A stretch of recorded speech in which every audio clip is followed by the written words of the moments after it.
Let them know, hey, that we show up to show out. You guys know, hey, it takes everybody on this team, okay? You never know what's going to happen, when it's going to happen. Be ready when your number's called. I'm prolific, so gifted. I'm the type that's gon' go get it, no kidding.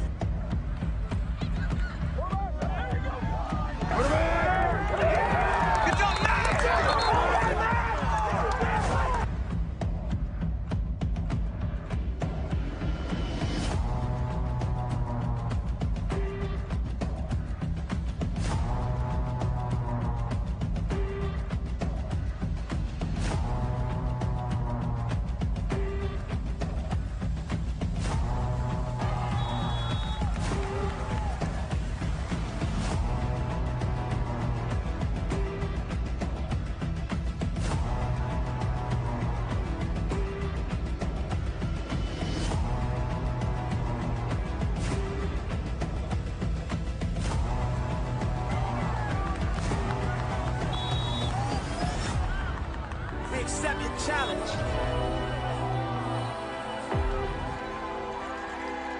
We overlooked them last year. You guys know it. They took it overtime. That's not going to happen this year. We are going to go and take care of business. Got it?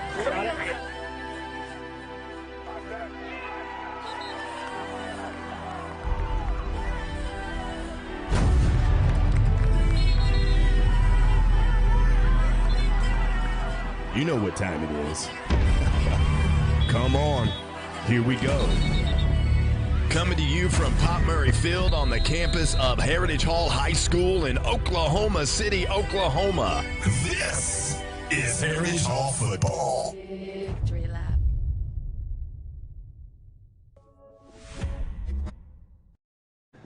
Good evening, Charger fans, and welcome to Pop Murray Field for a huge district game tonight between your 3A number 3 Heritage Hall Chargers and the 3A number 5 Plainview Indians. This is a game that, has been circled on that schedule for a long time. Both teams 5-1 coming into the contest tonight. Both teams 3-0 in district play. Justin Evans here with Taylor Williams once again. And Taylor, how's the night going? I haven't seen you since week one. I know. I'm so glad to be back for an amazing night and an aggressive game. Absolutely. It's going to be a great game, and Taylor was with us for the Clinton game, first game of the year, and so, boy, Taylor, this team has come a long way since that first Clinton start. If they win, this will be a good statement game for them and to set them apart from others and hopefully put them in a league like with Heritage Hall. It absolutely will. We're going to get right after it to our Nix Patterson feature player of the game. Our Nix Patterson feature player of the game tonight is none other than Walker Waddell. Walker Waddell, there he is right there. He junior, 6'1", 192-pound linebacker, running back. And what more can you say about Walker? He's a 2-year starter at linebacker. He's been a major contributor both at the running back position and the fullback position. This is a kid that is smart, he's aggressive, and he's matured this year, and he's become a leader by voice and by example. And above all, he leads the team in tackles. Actually, last week against Kingfisher, he had his career-high game, 18 tackles, 1 sack, 1 tackle for loss, and a forced fumble. So we expect more of the same tonight. We're going to take a moment right now while we play the national anthem. We'll be right back with you.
That never gets old here at Pop Murray Field. As you see, it's a pink out tonight here at the Pop, but continuing on a little bit about Walker Waddell. Walker comes into tonight's game. Tackles, 46 tackles on the year.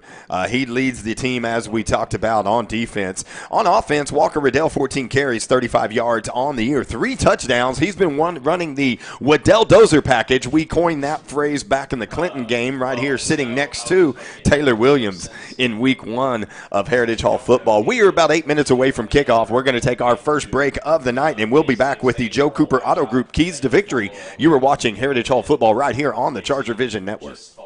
Joe Cooper Ford has 3 Ford dealerships around the metro to serve Oklahoma better than anyone else. What does having 3 of the best Ford dealerships in the state mean for you? It means 3 times the selection and 3 times the savings. And that's 3 times the service. And Joe guarantees to beat any price in Oklahoma by $500 or he'll give you $10,000. That's why Joe beats the competition 3-1. I love Joe, Oklahoma. The elite always work to get better. So every day, we dedicate ourselves to being the best orthopedic surgeons in the country, committed to helping you be your best. No matter where you are or the obstacles you face, we never give up because it's too important to you and the communities we serve. And for that reason, Saints march on. And we're back, Pop Murray Field. A huge district matchup between your Heritage Hall Chargers and the Plainview Indians tonight. As we said, Heritage Hall comes in on the year 5-1 on the season, 3-0 in district play. This is Brett Bogert's 11th season here at Heritage Hall, 130-11 career record. 8 state titles here for Heritage Hall. Plainview is coached by Scott Pratt. His first season at Plainview in the Indians after 6 years at Idabel. 36-24 record at Idabel, 30 years total in coaching. No state championships for Plainview, but expect a battle tonight in this ballgame. Plainview coming off of a huge decisive victory over the Star Spencer Bobcats, 62-8 last week, and that was following a 55-0 trouncing of the Pauls Valley Panthers. Heritage Hall the last 2. Big win over Kingfisher Yellow Jackets last week, 26-7. And that was preceded by a huge 52-14 victory over the Anadarko Warriors. So expect a good game tonight, and we'll get right after it with our Joe Cooper Auto Group Keys to Victory. So tonight, Keys to Victory brought to us by Joe Cooper Auto Group, as from the coach Brett Bogert. Dominate the ground game. That's something that we have to do in this ball game. This is a very physical team that we're playing tonight in the Plainview Indians. Circle the wagons. We have to protect our quarterback. We've done a great job on that. Expect to see Tegan Lawson and Hudson Ferris tonight for your Chargers. Tegan Lawson comes in 573 yards passing on the year. Hudson Ferris 535 yards passing, both with 6 touchdowns. So very effective play from both of the quarterbacks that we've seen all year. And then be special on special teams. That's something that we have been very good at in the future and in the past here at Heritage Hall with Bo Butler, last week, 2 weeks ago, kicking long field goals. So special teams got to win that battle. In addition to that, our defense, we need to be sound in reading our keys. Their quarterback, number 12, who was an expected contributor tonight, that's Cooper Flowers. He's a 4-year starter, and he reads really well in the run and the RPO game. And then we need to do a really good job up front in both the run and the pass game. And like we talked about, giving Hudson or Tegan time to take advantage of the Plainview D. And then we talked about winning that special teams battle. They have 4 total returns for touchdowns in the films that we've seen so far this year. That's 2 punt returns and 2 kickoff returns for touchdowns. So we want to make sure that we take care of everything we need to do there to stay on top and keep momentum going in this game as the Chargers take the field, the Charger captains take the field. From the left, you'll see number 44, Klein Reuter. Number 54, that's going to be David Griffin. Number 34, that's going to be Rhett Davis. And then number 14, Hudson Ferris. The captains for tonight's ball game, Gerard Williams standing at the 50, also a captain for tonight's ball game. So we're expecting We're expecting incredible things. Good weather here at kickoff, 81 degrees, mostly clear. No chance, just small chance of rain and storms. We don't want any of those storms to roll in, do we, Taylor? No, but I would like that fall weather to come sooner or later. We are looking for the 60-degree weather coming up that we have not had yet as we near the end of October. So looking ahead a little bit, so Plainview tonight for Heritage Hall, and really we could kind of look at this as almost the pseudo district, district championship game, if you will. This is one of the last true test that Heritage Hall is going to see, and so it's going to be a matter of playing sound football all night long. Heritage Hall leads the head-to-head contest 8-1. In this battle. Last year was an interesting ball game, a ball game that Heritage Hall pulled out in overtime by the score of 28-21, and that was a ball game last year that Heritage Hall did not score in the first half at all, and came out in the second half, scored 21 points, was able to even up that contest, and then Barrett Travis with an overtime touchdown to win it. So this is a series that has been very tough in recent years. Back in 2023, it was Heritage Hall 57, Plainview 28. Back in 22, Heritage Hall 50, Plainview 14. So expect, like we said, a good battle. Tegan Lawson in that game last year, he was 4 of 6 for 42 yards. Walker Waddell had 3 carries in that game. And then also Walker Waddell had 9 tackles in that game last year here against Plainview. As we look to the left, and the Charger Pride, the blow-up, is awaiting the arrival of your Heritage Hall Chargers onto the field tonight. So looking at overall totals this year coming in, we talked about Tegan Lawson, 44 of 60 on the year, 573 yards passing. Hudson Ferris, 40 of 68, 535 yards passing.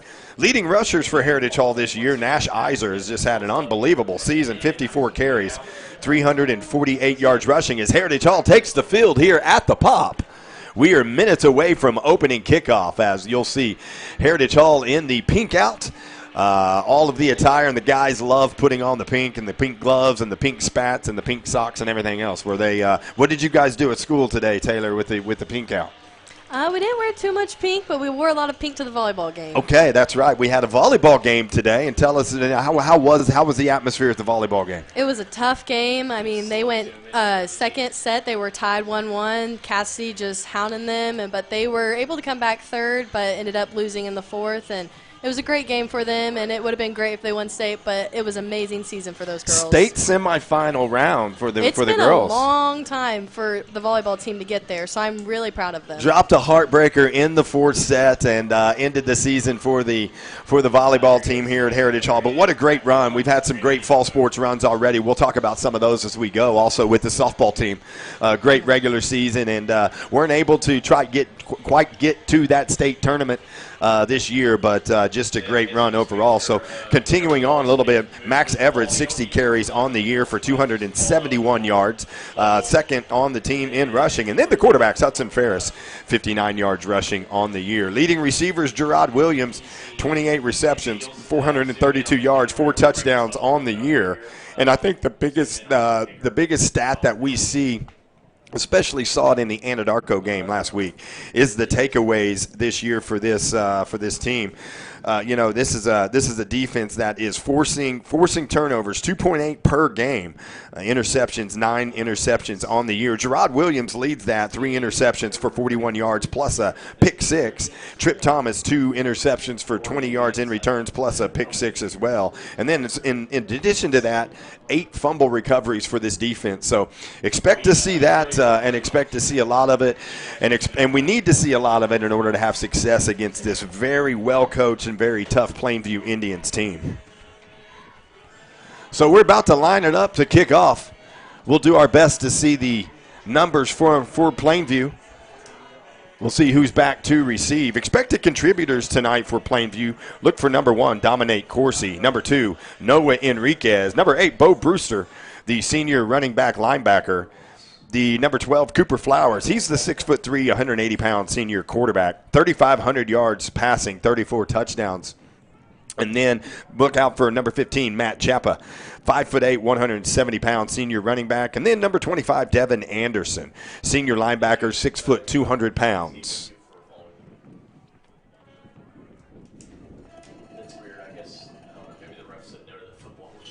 So we'll see who's deep as we await kickoff here at Pop Murray Field. Great night for football. Late arriving crowd here on campus. As the Bogert family scoreboard urging the Heritage Hall faithful on. Faithful getting on their feet for the opening kickoff here. And it looks like deep for Plainview. Pretty much, but you can find the football and say so did this, then I can track it over.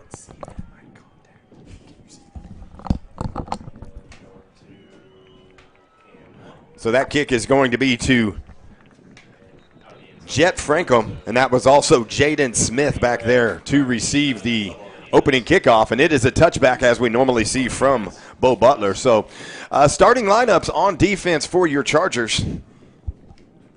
Starting on the defensive line, Andrick Golden, David Griffin, Rhett Davis. That's going to be followed by your linebackers. That's going to be Klein, Reuter, Echok, Phelps, Waddell, and Thomas. And then in the defensive backfield, rounding out the defensive starting lineup for your Chargers, Akego, England, and Gerard Williams.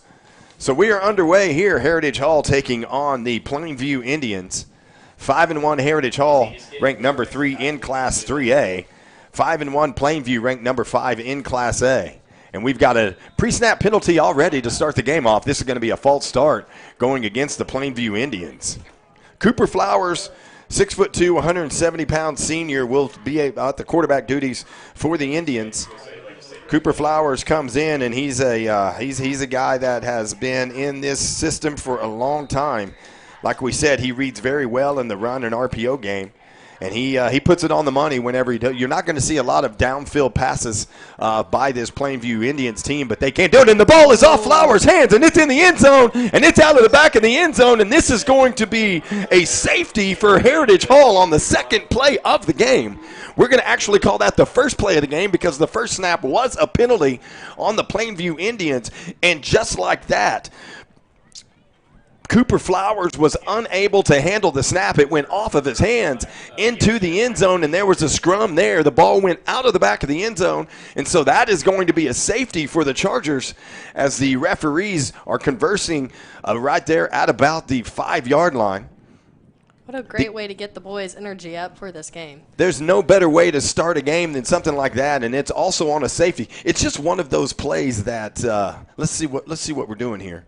We have a flag in the defensive backfield. I was unable to see that.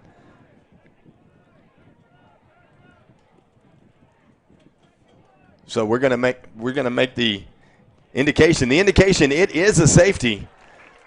And then we have a personal foul, dead ball personal foul. That is going to be on Plainview. They're going to call it both ways, so this penalty is going to offset. No harm, no foul there, but that is going to be an early safety, 2-0 Heritage Hall right out of the gate.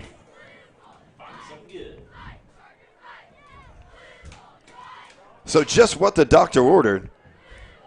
We have a baseball score that just happened here at Pop Murray. We got a 2-0 ball game, ladies and gentlemen.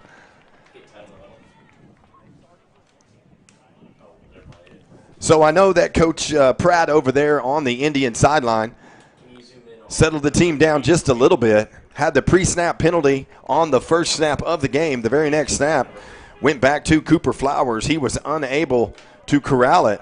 It went into the end zone. The pursuing defender for Heritage Hall was able to pounce on it, and that ball squirted out of the back of the end zone, saving Plainview giving up a touchdown to Heritage Hall, and instead it was just a safety. So just per the rules, from the 20-yard line, the Plainview Indians will have a free kick right here. And Heritage Hall will get the ball back. Deep to return for Heritage Hall is number 44, Klein Reuter, along with number 3, Gerard Williams. Both very dangerous return men.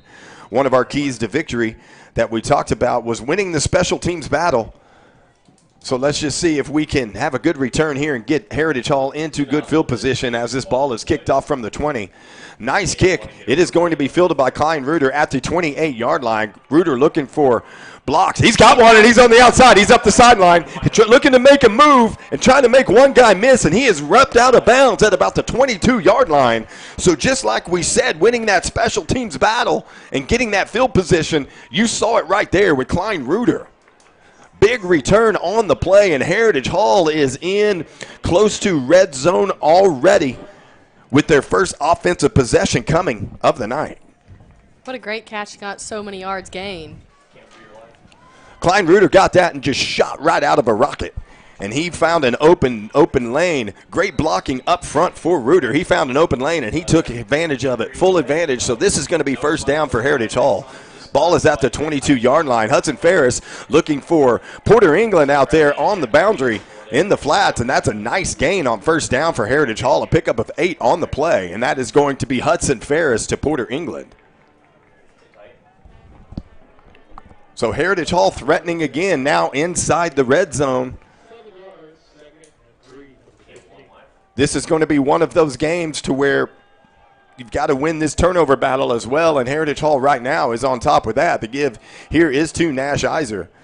Nash Iser with a nice little jump cut following his blocker, and it looks like that's going to be good enough for a first down for Heritage Hall. And yes, the sticks are moving.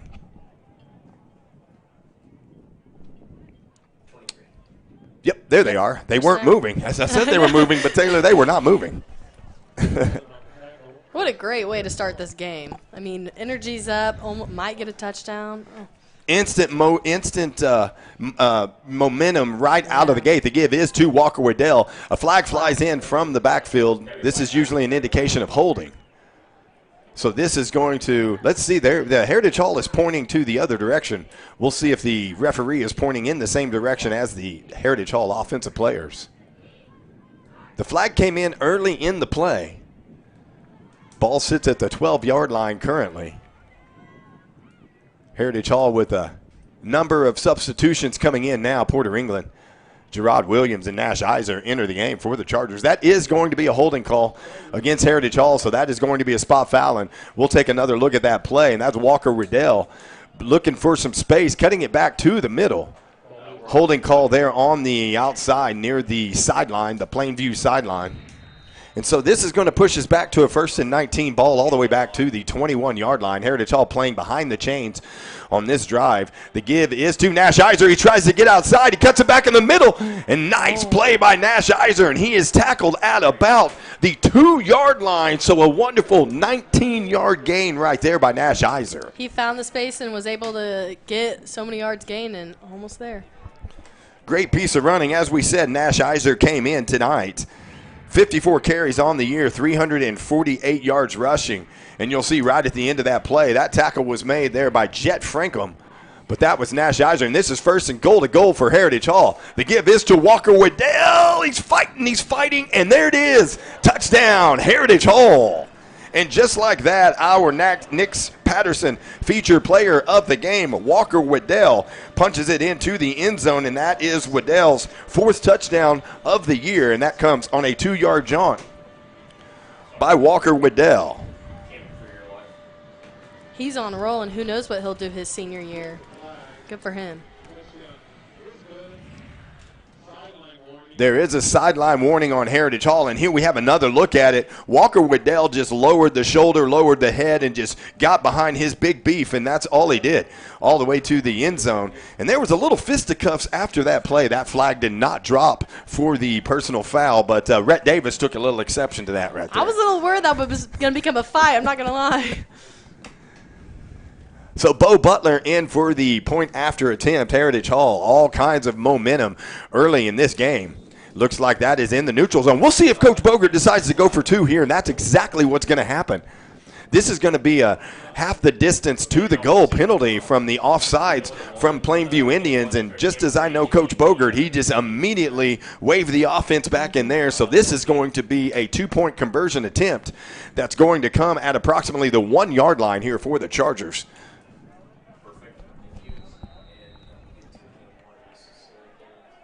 Hudson Ferris in at quarterback, joined in the backfield by Gerard Williams and also Klein Reuter.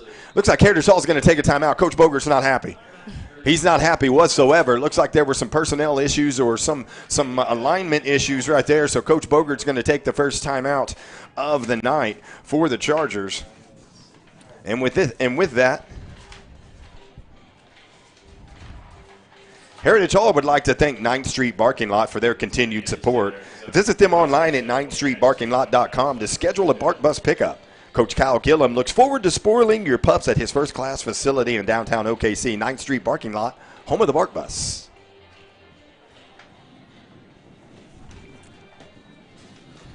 Well, Taylor, can't ask for a better start than that so far, huh? I know. I mean, crazy beginning.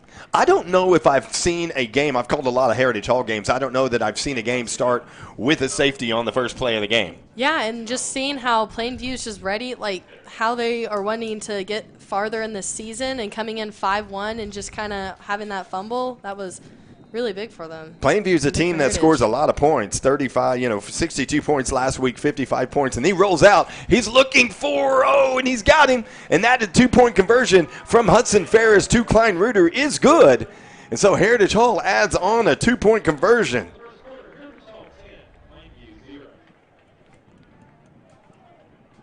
It's been all Hudson Ferris so far, so this is going to move the score 10-0 right now. Scoring drive for Heritage Hall on their first possession. That is a TD plus a 2-point conversion. So Heritage Hall getting exactly what they want to get. We will go back a little bit. 62 points scored last week by Plainview, 55 the week before, 42-35. On the year, Plainview averaging 41.3 points per game. So this is an offense that can score points and also only giving up 17 points a game. So this is a well-balanced team on both sides of the football, playing good football this year. But, boy, it has kind of snowballed for them at the start of this ball game. We're 10 minutes and 12 seconds left in the first quarter. Heritage Hall already with a 10-0 lead. If you just joined us, if you were late coming to the broadcast, first play of the game, errant snap to the quarterback, Cooper Flowers. He was unable to handle it. The ball in the end zone ended up squirting out of the back of the end zone for a safety. On the ensuing possession, there was the free kick, that was the free kick that went to Klein Reuter. Reuter took it all the way down to about the 20-yard line for Heritage Hall, and Heritage Hall has punched in a touchdown on its first drive of the game. So this is going to be a great start here for Heritage. Kickoff by Bo Butler. And that looks like that's going to catch a lot of end zone once again. He has become a touchback machine, Mr. Bo Butler. So Heritage on the year, 34 points per game on offense, giving up about 12 points per game on defense. Very stingy defense, especially this defensive line that you'll see from the Chargers. Coach Pratt over there, as we said, his first year here at Plainview. Coming off 6 years at Idabel, he had a 36-24 record at Idabel. 30 years coaching for Coach Pratt. Small roster here for the Plainview Indians. Only 37 total players, 9 seniors, 9 juniors. But the seniors have been here, and they have been contributors here for this Indian squad. So it's Cooper Flowers once again. Fake the handoff, and he just throws it right over the top of Trip Thomas.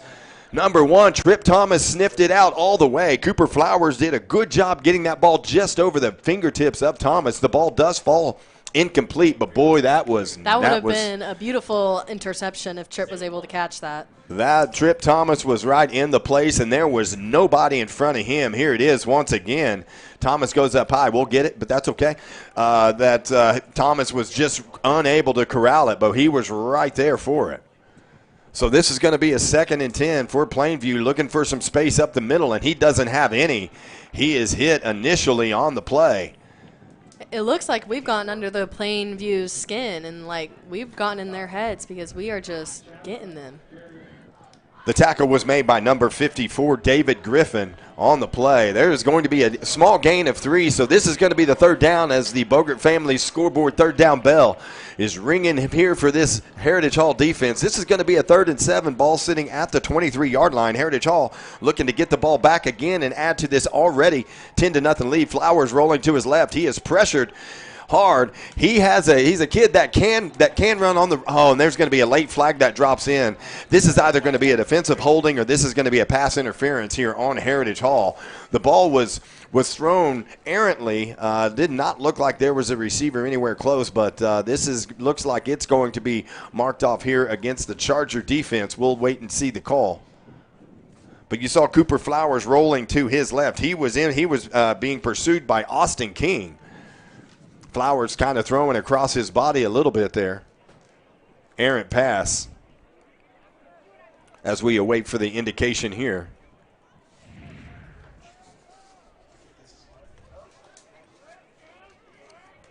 So Austin King was in pursuit. Also in pursuit was Nash Iser. So this is going to be another offsetting penalty between both. So we will replay third down. This is going to be 3rd and 7 once again.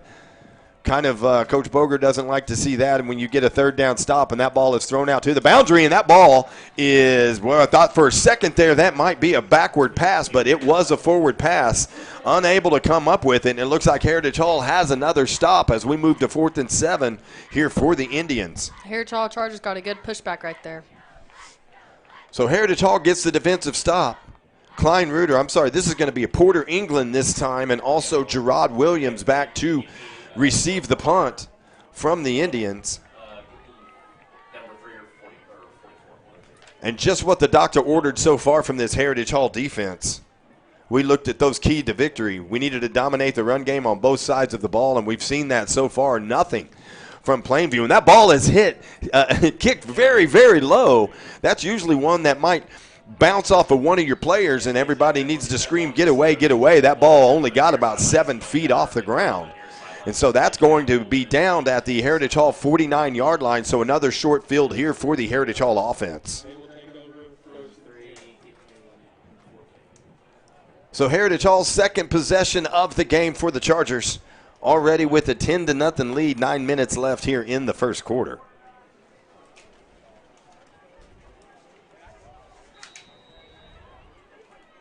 This Plainview team is a well-coached, physical team.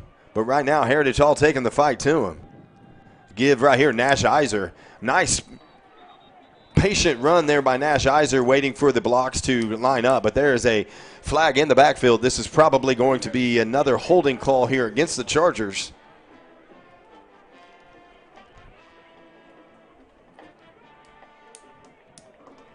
Our officiating crew tonight, that is going to be holding against Heritage Hall, so that's going to push it back 10 yards from the spot of the foul. Our officiating crew tonight, Bruce Troxel, our referee. Danielle Scott is our umpire tonight. Our head linesman, Timothy Nesbitt. Our linesman, Lance Knight. And then our back judge, Chris Gregg. Great officiating crew here tonight at the Pop for a giant district game. 83 straight district victories for Heritage Hall coming into tonight's game. And a misdirection and a fake, and he's looking for Trip Thomas down the field, and that's a cut, and that's going to be touchdown, Heritage Hall. That is a 61-yard touchdown pass from Hudson Ferris to Trip Thomas. What a beautiful pass and catch from Trip. A great play, misdirection, fake handoff, and he found Trip Thomas streaking down the field with nobody there with the perfect, drops it in a bucket, Hudson Ferris. Hudson had great awareness and perfectly executed that. Ferris to Thomas, that's a 61-yard touchdown reception from Trip Thomas. Trip Thomas on the year came in 10 receptions for 159 yards, and that is his third touchdown of the season. Prior to that, and the extra point up there is good for Bo Butler, so Heritage Hall just pouring it on early. 17-0 here, almost midway through the first quarter, but that's going to be the third touchdown for Trip Thomas, as we said, and we'll take another look at it. And we got the end of it there. We got the end of the tackle. But his previous long was 32 yards, so that just about doubled that up right there, Taylor. What a crazy start with only 8 minutes into the game. I mean, they are just getting these touchdowns. And a huge thank you to Stanley's Graduation, offering Jostens products and conveniently located in Edmond for all of your high school grad needs. Class rings, leather jackets, announcements, and championship rings, celebrating moments that matter. Stanley's Graduation Services. Hey, call or text them at 405-607-4343 or visit them at jostens.com. So Heritage Hall off to a blazing start so far. Two possessions, 2 touchdowns, 61-yarder right there. Hudson Ferris to Trip Thomas. First touchdown was a 2-yard run by Walker Waddell. And the 2-point conversion was good. And that was Klein Reuter from Hudson Ferris. So just like that, this is a 17-0 ball game, and it feels like Plainview is really not even gotten into a rhythm. Only ran 3 plays so far and down 17-0. So, boy, this is some adjustments that Coach Pratt and his team over there are going to have to make as Bo Butler kicks it off and almost kicks it through the upright. What a great kick from Bo. Another touchback for Bo Butler. So that ball will come out to the 25-yard line for the 3rd possession of the game for Plainview, following the punt on their last possession. It's been all Hudson Ferris at quarterback for Heritage Hall so far in this game.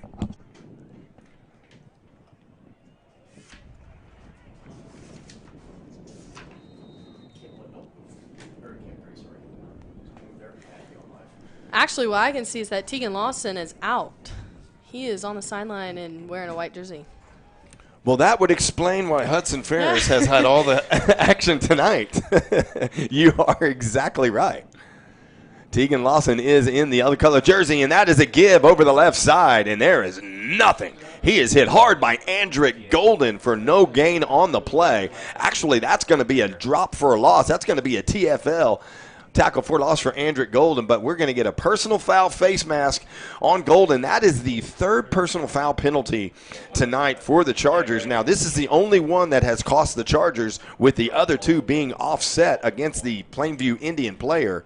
But this one is going to be costly for Heritage Hall. Great play there by Andrick Golden with the 3-yard loss, but they're going to mark off 15 on the personal foul face mask penalty.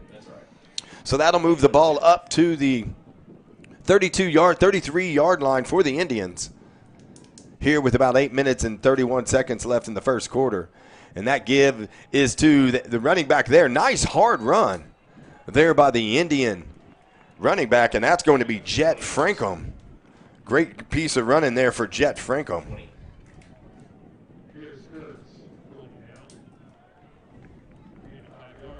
Ayers Kurtz on the tackle for Heritage Hall. A gain of about 4 yards on the play, so this is going to be a 2nd and 6 here for the Indians. Looking to get anything going before this thing gets out of hand early, but we have so much time left in this ball game.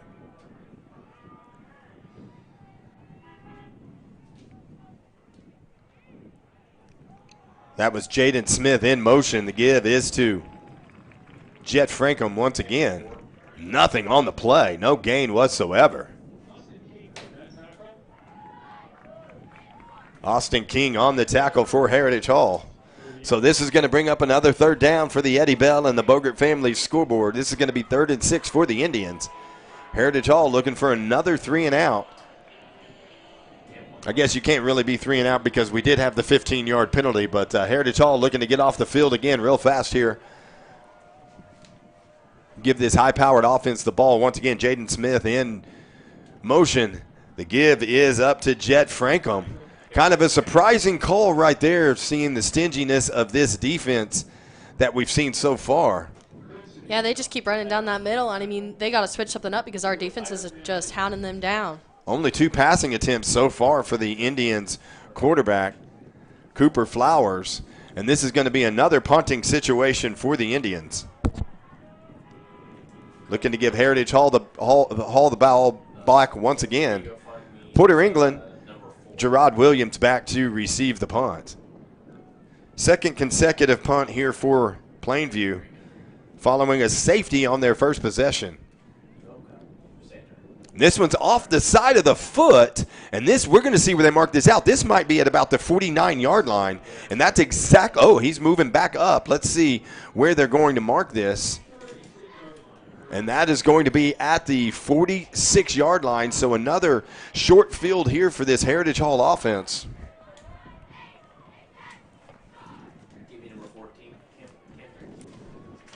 You remember last possession, it was from this spot, approximately 61-yard field goal, or 61-yard touchdown pass from Hudson Ferris to Trip Thomas. We'll see what Coach Bogert has dialed up now.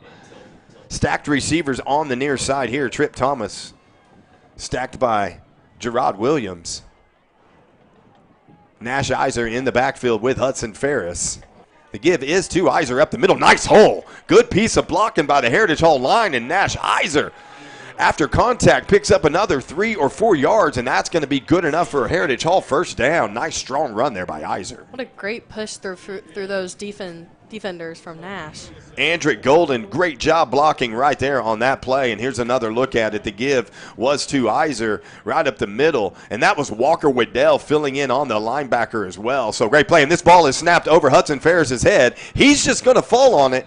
I think he had enough room maybe to pick that up and get that, to a receiver or get that thing out of bounds. But Hudson did the safe play and just fell on it, took the loss, and that's going to be a major loss right there on that play. So that ball is going to be all the way back to about the 40-yard line of Heritage Hall.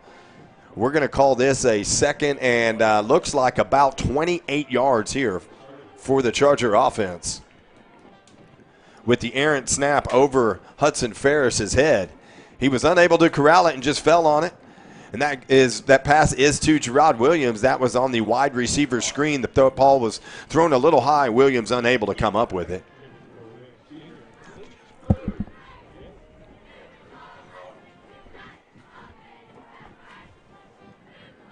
So that's going to bring us to a 3rd and 28.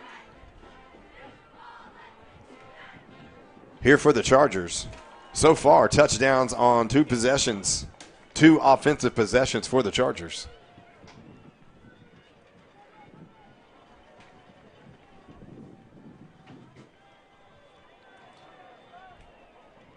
Iser in the backfield. That was Max Everett in the backfield with Ferris. And Ferris is getting a lot of pressure trying to break free, and he's unable to break free, and that's going to be loss of another 2 on the play.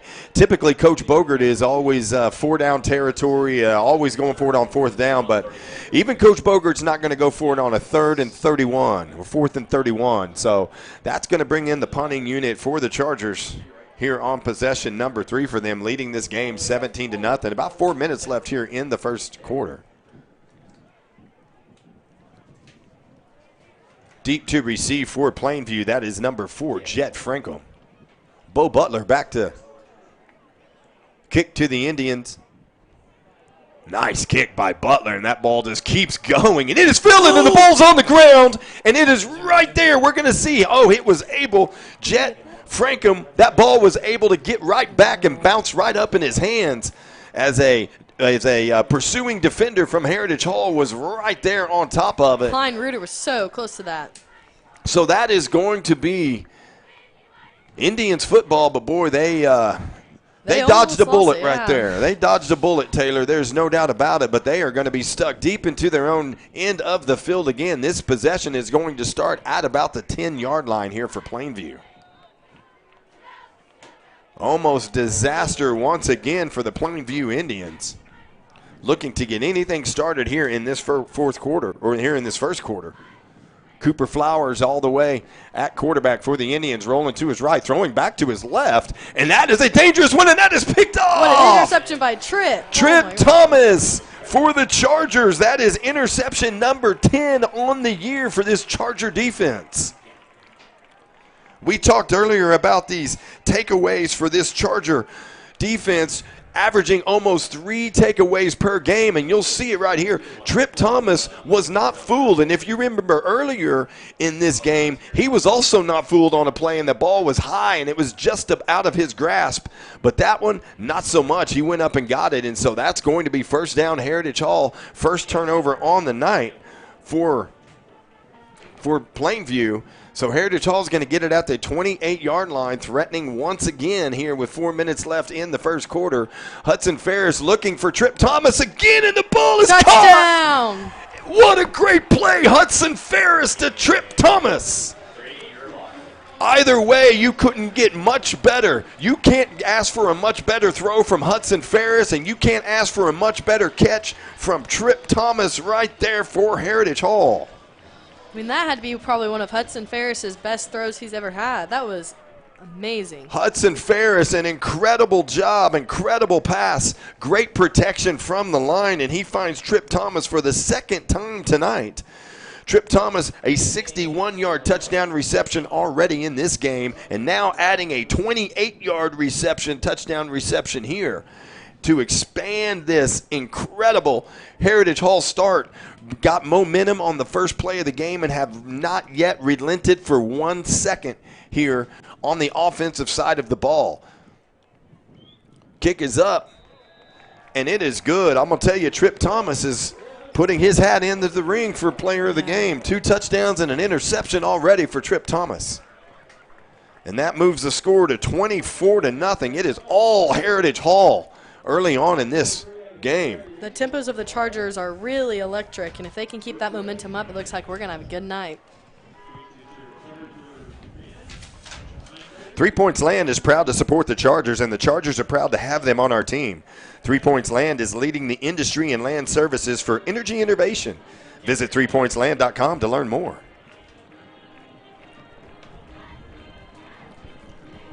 Injectable Aesthetics proudly supports the Chargers. Look on the outside as young as you feel on the inside. Follow us at Injectable Aesthetics OKC on Instagram for more info. We are feeling young on the inside tonight here at Pop Murray Field, 24-0 Heritage Hall. We have been up and out of our seats 3 times up here in the booth on big plays, 61-yard touchdown passes, 28-yard touchdown passes, safeties. So this is an incredible start here for the Chargers. I think Plainview a little bit in shell shock right now. Yeah. They haven't seen anything like this. Their only loss on the year came in week 3 with the number 8 Davis Wolves, a 36-35 loss in overtime. Other than that, nobody's come really close to this Plainview team, and they for sure have not seen 24 points hung on them in the first quarter.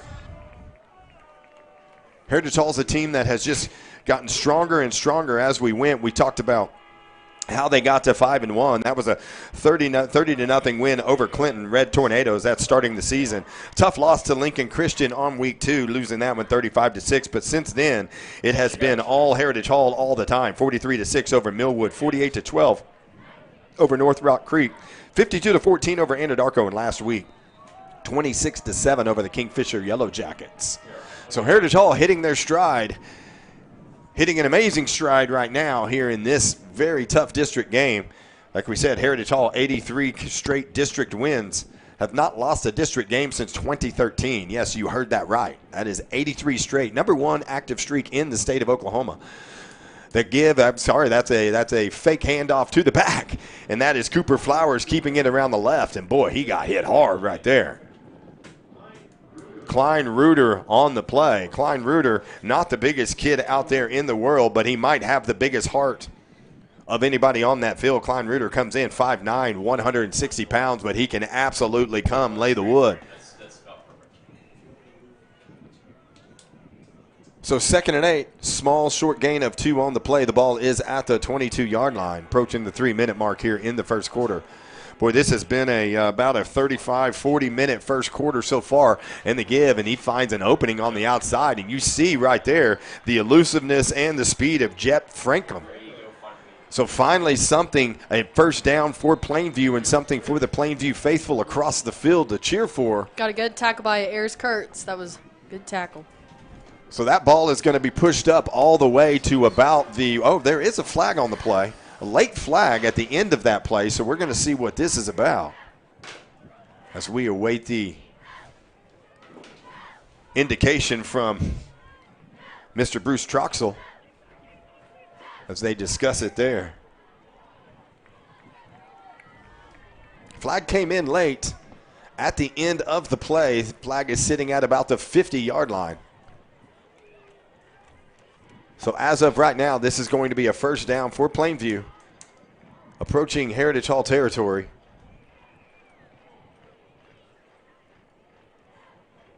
Heavy discussion going on. So this is going to be a dead ball, unsportsmanlike conduct. This is going to go against Heritage Hall. This one is not going to, oh, that is going to offset. That is the third offsetting either personal foul or unsportsmanlike conduct that we've seen so far here in this first quarter. So you love to have a spirit of your team and out there playing hard, but boy, you sure don't want to do things that are to the detriment of the momentum that you've built so far. Yeah. So all for naught right there. This is going to be 1st and 10. The ball is going to officially be spotted at the 46-yard line for the Plainview Indians. Trying to get something going against this very stiff Heritage Hall defense that has already forced one turnover. Somebody blowing a horn on the Heritage Hall side, so they've got to shut that down. Might simulate the scoreboard horn going off. Can't do that with those artificial noisemakers here. Yeah. I think that was one of your jungle friends down there, Taylor. I know we've gotten banned from speakers, so, I mean, getting banned from that now. And the give is on the left side. Short gain on the play of about 2 once again. Looked like that was Jet Frankham on the carry. Tackled by Walker Waddell.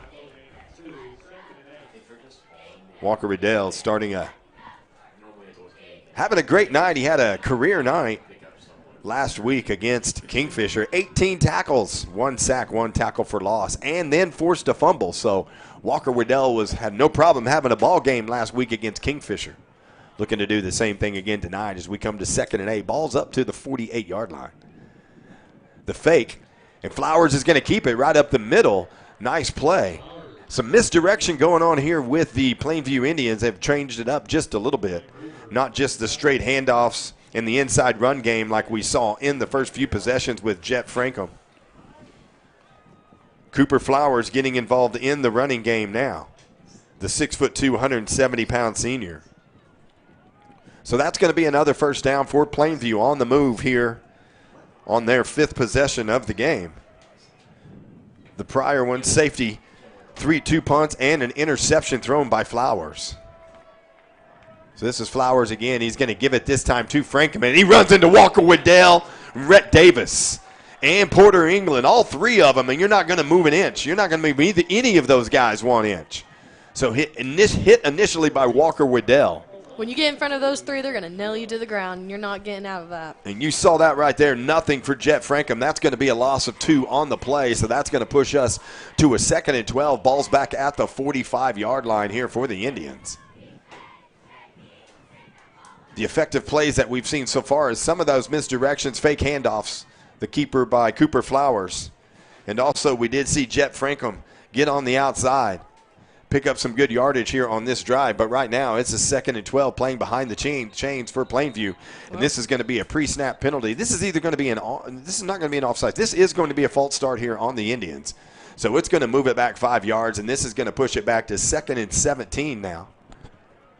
It's the exact thing you don't want to have happen if you're the Plainview Indians and you're finally picking up a little bit momentum and moving the ball up the field, and then you have a pre-snap penalty that pushes you back for another 5 yards. So it looks like Plainview is going to take a timeout right here. 1 minute, 7 seconds left in the first quarter.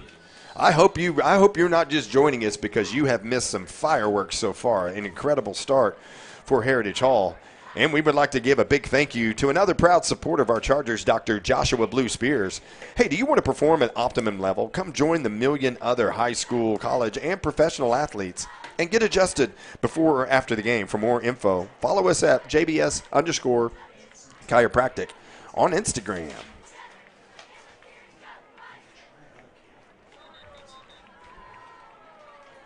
So back in play, like we said, 1 minute, 7 seconds left to go right here in the first quarter. Heritage Hall 24. Plainview nothing. Ball sitting at the 45-yard line. Thought that was a false start penalty, but they didn't move it back at all, so we'll have to check on that because it is still 2nd and 12. Cooper Flowers looking for the out route. He does find a receiver. That's going to be the first time we've called Dominique Corsi tonight, number 1 wide receiver here for Plainview. Nice gain on the play. This is going to bring us to about a 3rd and 3. Pickup of about 9 on the play. Good safe pass to just get some yards gained. And that's what we see.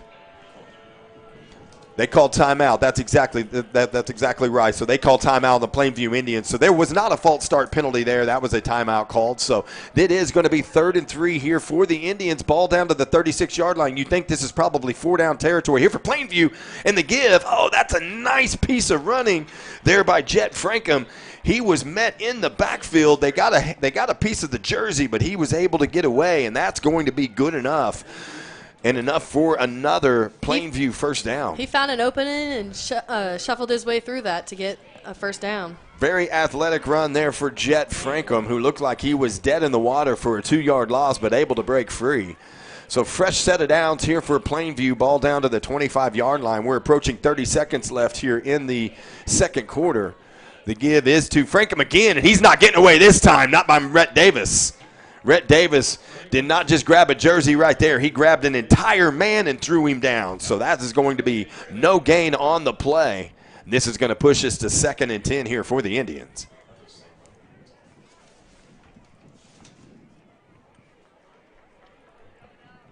Rhett Davis having a great night on the defensive side of the ball. And that's going to be zeros on the scoreboard. We're going to switch sides. It has been all Heritage Hall all quarter. Heritage Hall 24, Plainview 0. You were watching Heritage Hall football right here on the ChargerVision Network.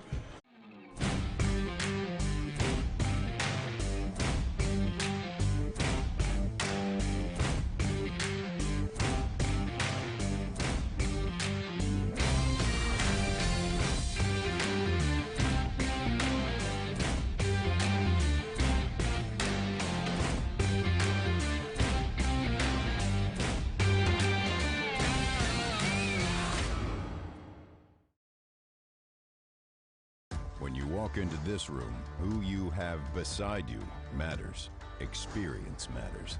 We fight in Oklahoma and around the country, standing toe-to-toe against the most powerful adversaries in the world, and we win. Our record speaks for itself.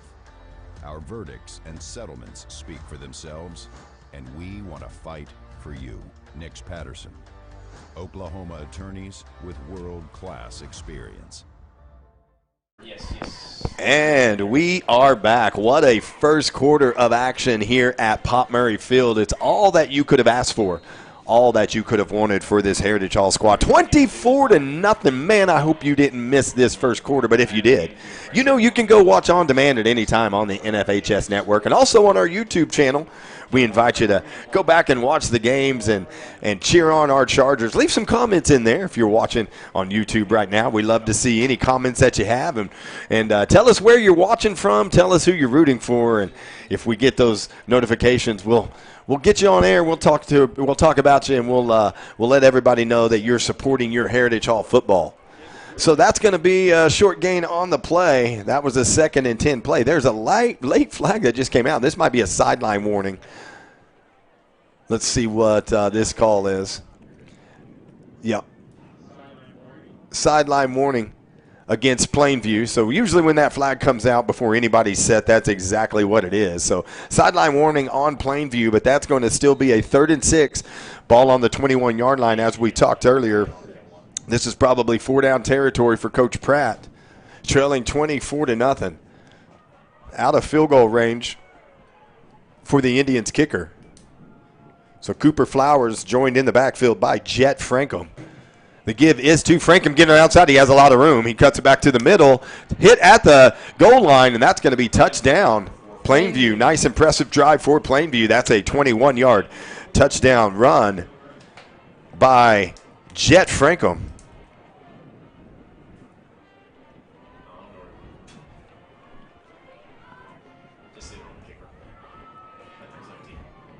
So Frankham gets Plainview on the board here, first play of the second quarter.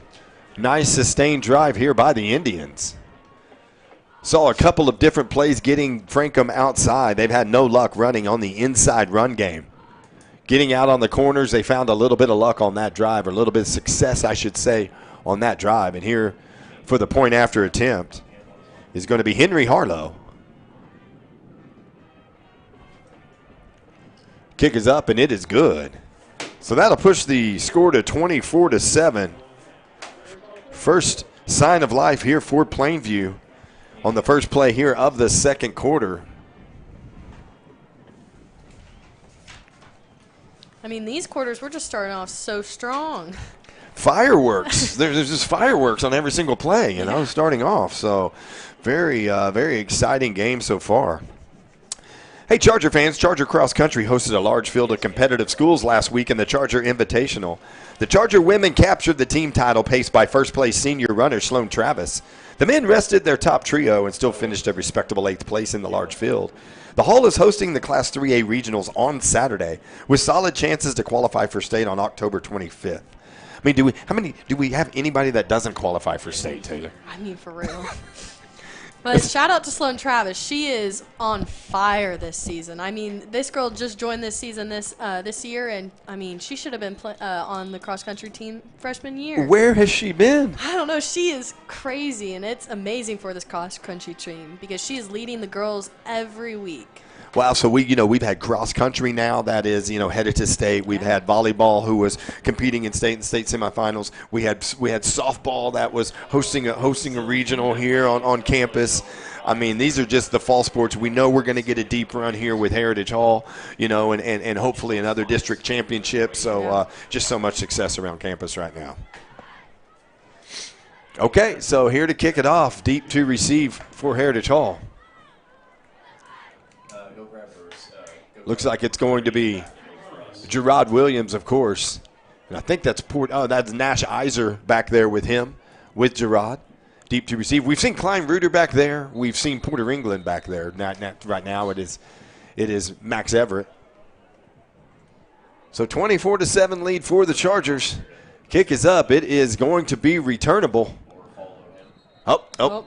Foot in the end zone. That's an automatic touchback here in high school football if you're wondering why he could not return that. So I think Max Everett had it in his sights to field it and go, but that ball was into the end zone. So Heritage Hall will get it at the 25-yard line.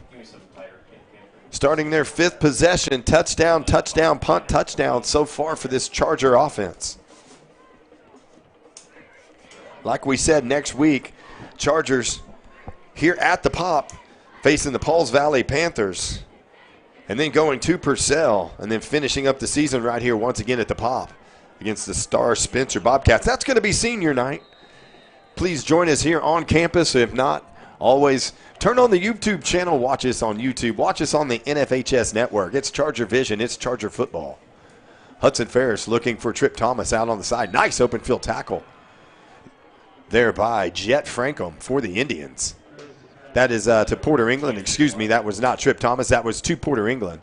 Short gain on the play. Short gain of about 2. It's going to bring us to a 2nd and 8. Ball sitting back at the 22-yard line in Charger territory. That was about a 45-minute first quarter. That's what happens when you have 24 points scored in the opening stanza. 7 points already scored here in the second quarter. One play in the second quarter for Plainview led to the Plainview touchdown. They give us to Gerard Williams around the end, looking for some space. If he gets the corner, he will pick up some real estate. Runs out of room over there on the Plainview sidelines. Going to be another short gain on the play. Gain of about, we'll see where they mark it. Gain of about 3 on the play. Yeah, that's going to be a 3rd and 5 here for the Chargers. 1 punt on the evening. Not many punts on the year for this Charger offense. Bo Butler on the year has only punted 12 times. Had a long of 50. 30-yard average for Bo Butler on punts. But we're going to pick this one up right here, so we shouldn't even be talking about punting. This is a 3rd and 5. Like I said, it's been all Hudson Ferris, and we found out why. It's because Tegan Lawson is wearing the opposite jersey. What that means at Heritage Hall, when you have players on the sidelines wearing the white when we're wearing the blue, that means they're out for the evening. That means they are injured. He is not listed. Oh, he is listed on our injury report, and I just completely missed it. So thank you, Taylor. Wow. I would have been talking all night long about I can't believe we haven't seen Tegan Lawson yet. So it is all Hudson Ferris tonight. It'll be the first time that Heritage Hall has gone with just one quarterback in a game this year, and it's going to be Hudson Ferris. Hudson Ferris, like we said, came in 40 of 68 on the year, 535 yards passing, 6 touchdowns coming into the game. He's added to that total already, 2 touchdowns, one 61 yards to Trip Thomas, another one 28 yards to Trip Thomas. That made the score 17-0. That made the score 24-0. So good job already here by Hudson Ferris, taking over the reins tonight. So this is going to be a 3rd and 5 for the Chargers. Ball sitting at the 25-yard line. Plainview looking for another stop, trying to answer any way they can. A lot of time left to go in this ball game, just sitting midway through the second quarter right now. Ferris rolling to his right, looking for a receiver. He's got Porter England on the sideline, and the catch is complete. The throw is complete. There is a flag in the backfield. I don't like where this one was thrown and what this indication might be. It looked like Hudson Ferris had Porter England even a little earlier than that, but was I don't know if it was late delivering the ball so much as he was just trying to get outside and roll out and get his feet underneath him. This is going to be holding on Heritage Hall, so this is going to push us back from a very manageable 3rd and 5. This is now going to be a 3rd and about 15. 14 or 15, depending upon that, is a spot foul. It is going to be 3rd and 15. That's 10 yards from the spot of the holding. So Heritage Hall shooting themselves in the foot just a little bit. Hudson Ferris looking out there. Oh, the fake hook and lateral. I don't think he was able to get it out in time. He did not, and he is tackled. That is Trip Thomas, and he is tackled for a short gain on the play of 6 yards.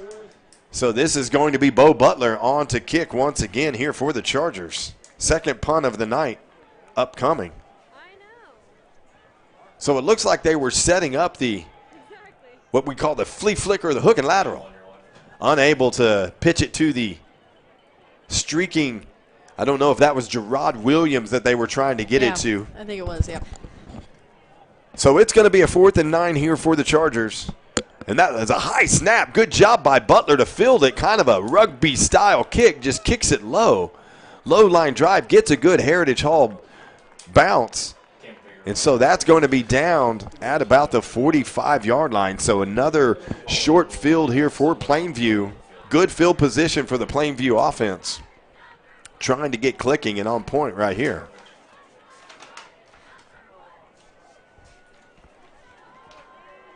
Proud to be a part of the Chargers family. Dave's Hot Chicken is here to spice up your game day. Enjoy our mind-blowing hot chicken from our newest location in Chisholm Creek.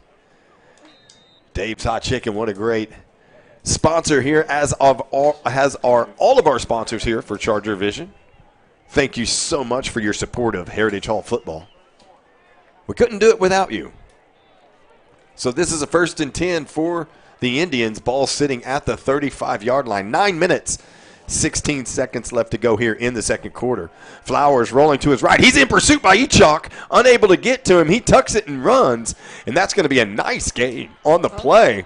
And that's going to be close to a 1st down. I think it's a 1st and 10. Great scramble there by Cooper Flowers. And it is going to be enough. We'll see. This is going to be right on the marker. And, yes, just like Taylor said, that is a 1st down for Plainview. Barely made it over that line, but he stuck his arms out and 1st and down for them. Jackson Echok was in pursuit, diving at the feet of Flowers. Almost came up with the tackle, but Flowers was able to get away from it. So a nice scramble there by Cooper Flowers, and that puts Plainview into Heritage Hall territory. Ball at the 45-yard line. Flowers gives it to Frankham right up the middle. And he's hit by a gang of Chargers. Looks like leading that charge for Heritage Hall. Austin King. Austin King on the tackle. Good job there by Austin King. 2-yard gain on the play for Franco. there's a lot of fight in this Plainview team. You know, that's a demoralizing start, 24-0. Looks like the Plainview is going to take their second timeout of the game with the 8-minute mark here for the Indians in the second quarter.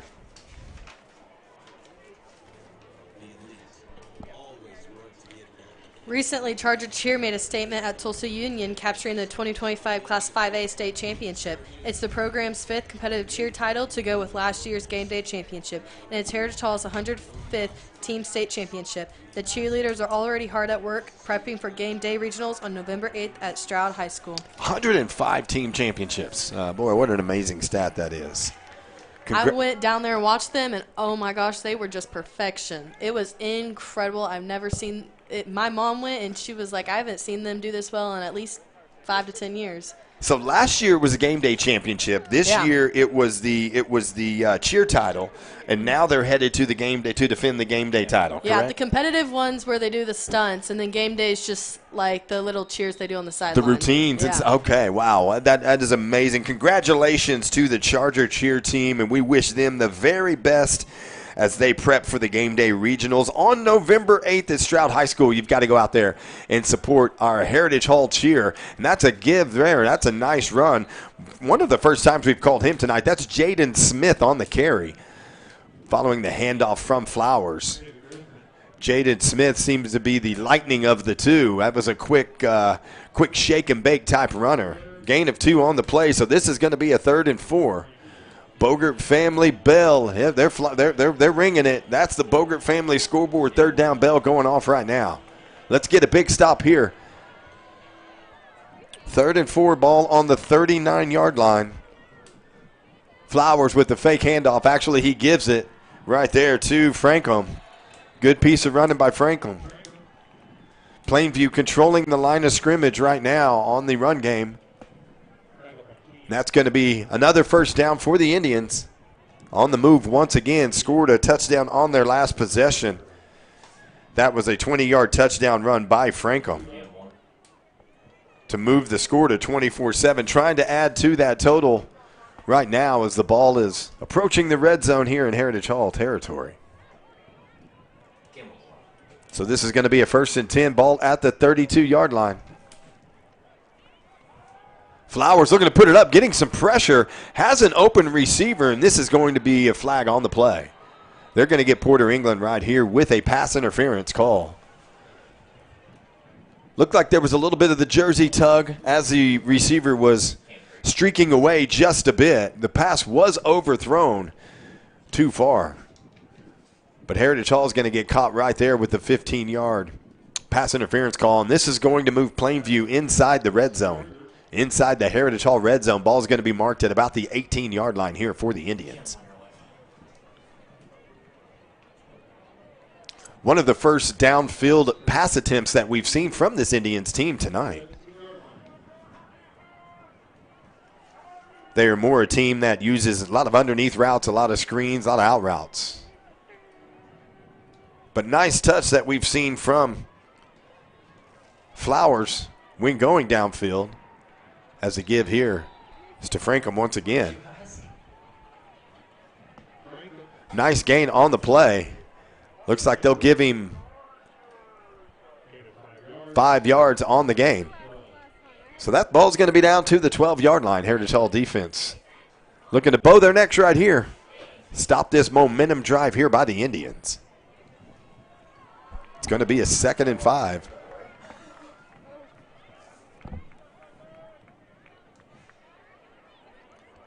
Give is to Frankham once again. Looking for some space. Short gain of 1 on the play, maybe 2. He's brought down right there by Carson Phelps. 3rd and 4.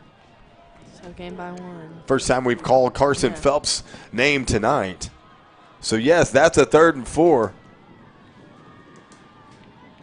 Asking the crowd to get loud and cheer on our Charger defense right now for this 3rd down stand.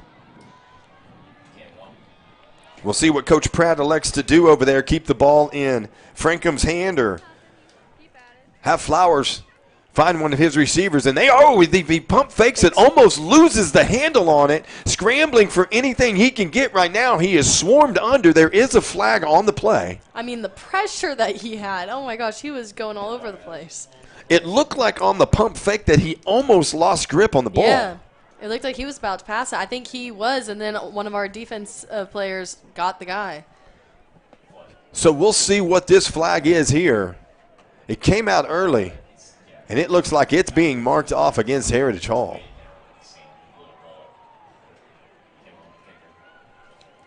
This is going to be a defensive hold once again on the Heritage Hall defensive secondary.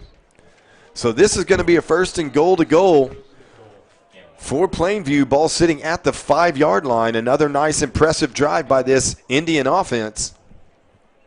Give this to the fake is to Frankham. Flowers keeps it himself to the corner of the end zone, and that is going to be touchdown Plainview. That's going to be a 5-yard touchdown run by the quarterback, Cooper Flowers, following the fake handoff going to the left to Jet Frankham. If they keep this momentum up, it'll be a tough battle in the second half. It'll be good to watch. Got to be impressed with this resolve and resiliency here for this Plainview team. Now you're starting to see this 5-1 record, 3-0 in district play. That is a 2-yard run by quarterback Flowers. And the point after attempt here is going to be by Henry Harlow. That ball is up, and it is good.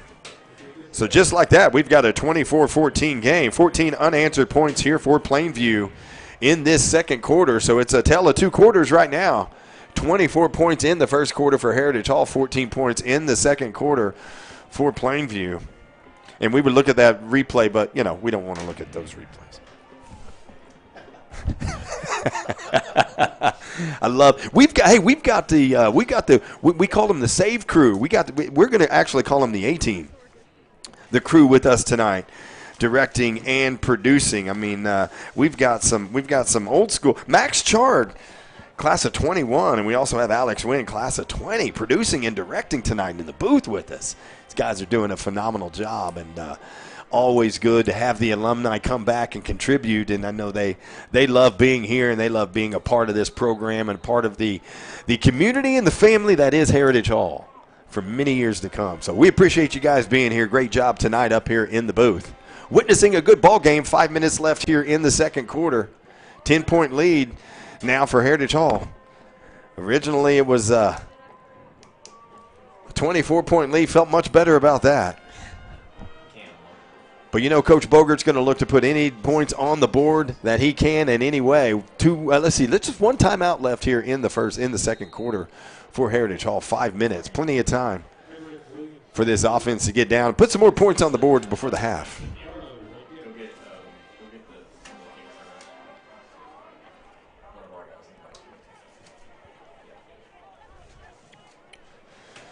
So set to kick off here for the Indians. That is number 17, Henry Harlow. Max Everett, Gerard Williams deep to receive the kick. Flag on the play.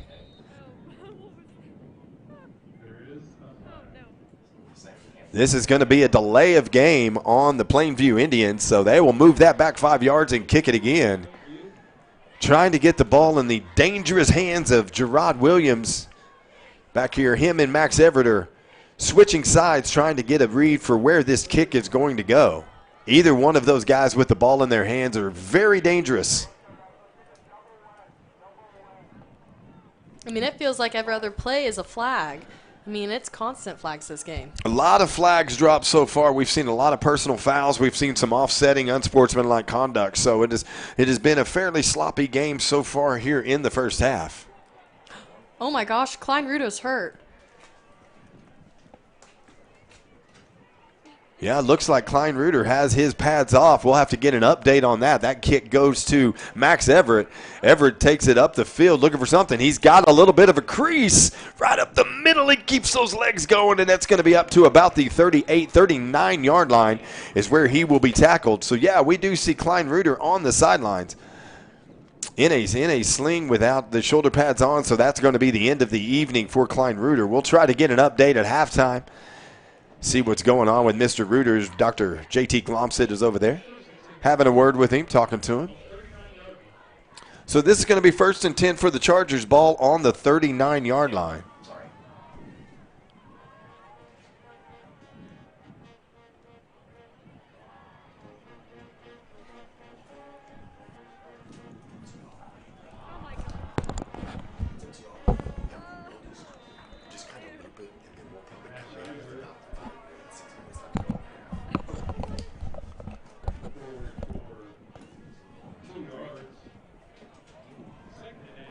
Short carry on the play. Pickup of 2 yards on the play. This is going to be a 2nd and 8 for the Chargers. Ball up to the 41-yard line. Heritage Hall looking to keep this momentum going. Extend this lead. Only 4 minutes left to go. 4.5 minutes left to go here in the second quarter. Oh, and that ball's on the ground. There's flags all over the place. There's balls on there. There's a ball on the ground. It looks like it bounced up to Max Everett. So all kinds of things discombobulated on that play. Timing was off, and so we'll see. I think we're going to get a false start here against the Chargers. And it looks like that's going to move them back unless they decline this penalty. But it looks like it was, if it was pre-snap, they are talking to the coach. They're all talking to Coach Pratt over there, so.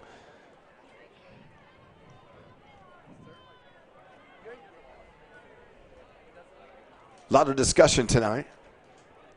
It's an illegal shift is what it is. Yeah, I was thinking if it was going to be a pre-snap penalty, they would probably have not had the option there. But on that illegal shift, and they, yeah, that's going to push us to the down marker says 3rd down. So it is 3rd and 11 on that play. So they did decline it. Hudson Ferris dropping back, looking for his receiver. Oh, and that's a good pass, good completion there to Rhett Davis. He's popped. He's popped by the quarterback, Cooper Flowers. Well, it was Trip Thomas got the ball. Was that Trip Thomas? Yeah. That was Trip Thomas on the reception. He's popped good right there by Cooper Flowers, the quarterback, defensive back for the Indians. I mean, him and Hudson are just on a roll tonight, throwing and catching. So ball's at the 45-yard line. This is going to be a 4th and 4. Coach Bogert is electing to go for it, and that is what we typically see from Coach Bogert. Walker Waddell enters the game. Gerard Williams on the far side split out. Rhett Davis split out as well. Hudson Ferris looking for Porter England. He's unable to find him. Hudson Ferris is going to take it himself, and he is dropped short. There is a flag on the play. Flag down at the 39-yard line in the Charger backfield. As right now, that is going to be a turnover on downs. It looks like the flag was picked up because it was a towel. Looked like a flag in the backfield, and it was a flag. It appeared to be, and it looked like number 25 for Plainview picked it up.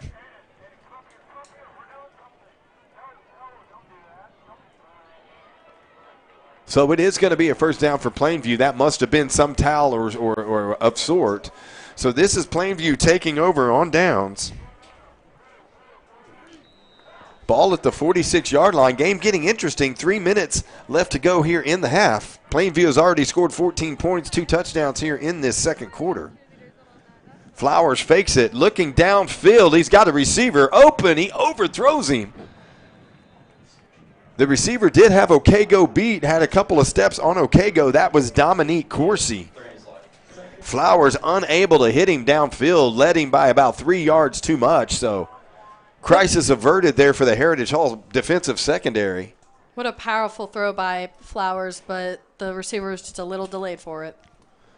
So that's going to bring us to a 2nd and 10. Ball still sitting at the 46-yard line. Indians looking to threaten again. Little turn in the momentum tide so far here in the second quarter. Flowers fakes. Takes it himself, popped. Popped and dropped right there. Nailed down by David Griffin. David Griffin, great play. Stopping the Indians quarterback. That's going to be a loss of 2 on the play. That's going to push it back to 3rd and 12. Griffin was not fooled one bit by the fake handoff to Frankel. So big 3rd down play here. Asking the crowd to get into it. We've got a timeout on the field. We'll see who called that. That may have been Coach Bogert saving some time. No, that looks like that was Plainview calling that timeout. Their final timeout of the half. 2:56 left to go, 24-14. This ball game has tightened up.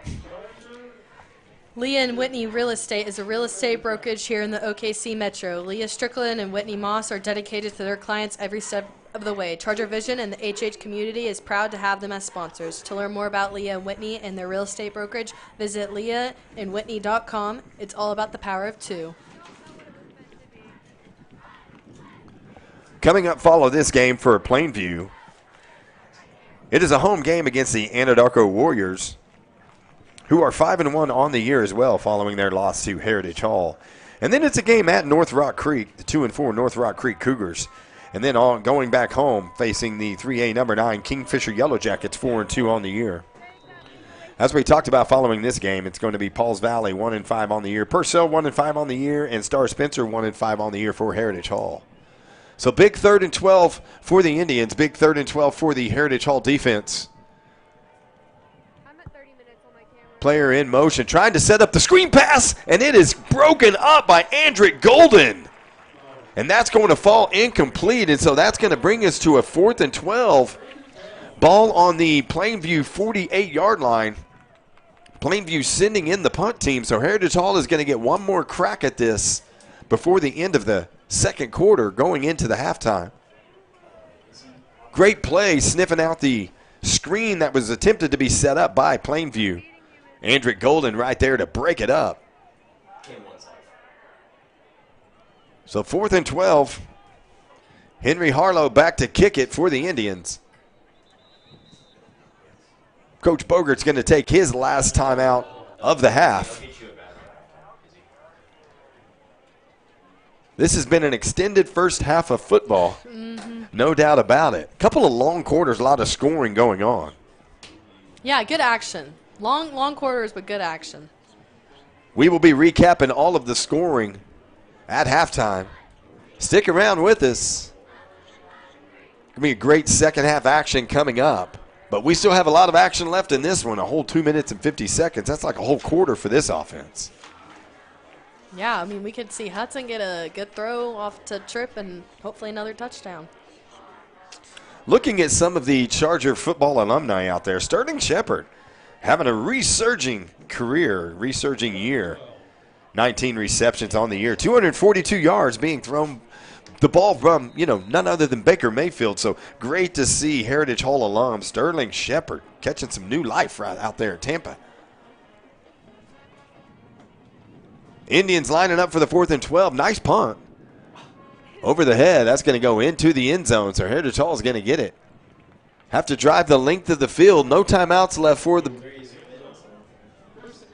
the Charger offense. 2 minutes, 43 seconds left to go.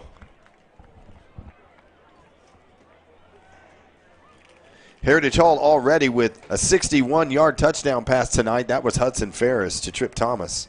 Also a 28-yard touchdown pass. So big play, big strikeability here for Hudson Ferris in this offense.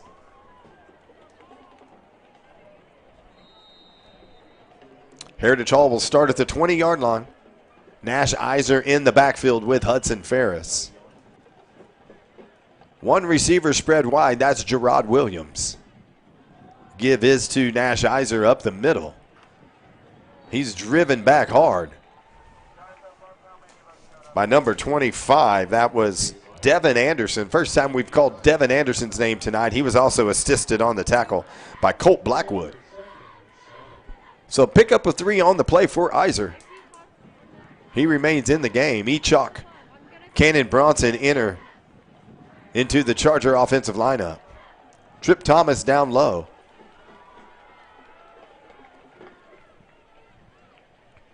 The give is once again to Iser, nothing on the play. Coach Bogert might be content with getting this one into the half, into the locker room. This is going to be a 3rd and 8, no gain on the play for Iser.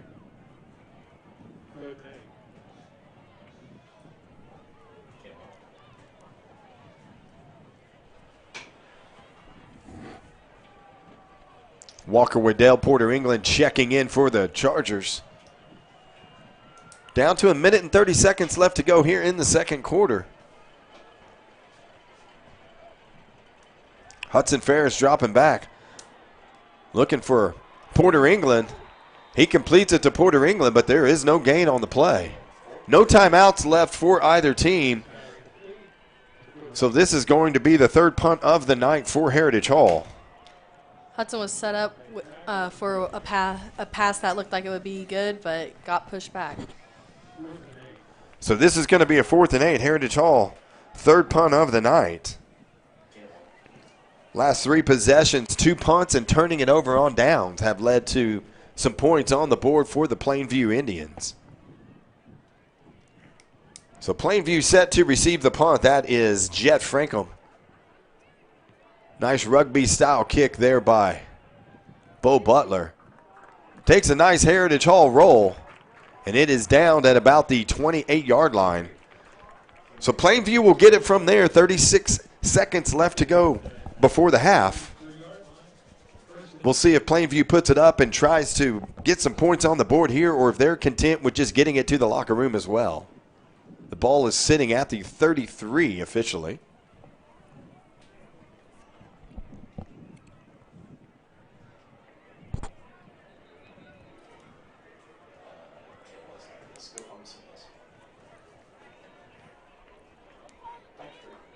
A little bit of the energy has been sucked out of the building right now following the pair of Plainview touchdowns.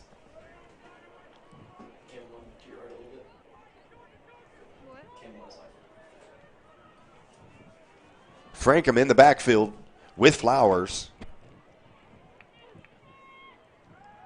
Flowers looking downfield, getting pressure, scrambling to his right, has to throw it away. We'll see if there was a receiver close. We do see Jaden Smith out there.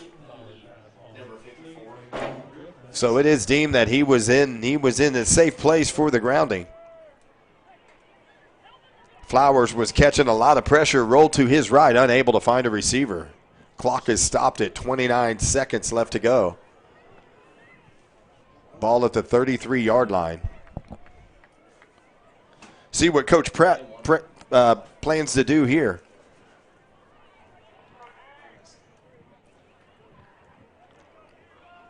That's going to be Flowers taking it himself, and he's going to be hit. That's going to be dropped right there by Austin King. Great tackle. Kind of jumped on the back of Flowers and just rode him down, wouldn't let him go anywhere, just wrangled him down. And it looks like Plainview is going to be fine just taking this one to the locker room. 12 seconds left on the game clock, 22 on the play clock, and it looks like they will just let this one run out.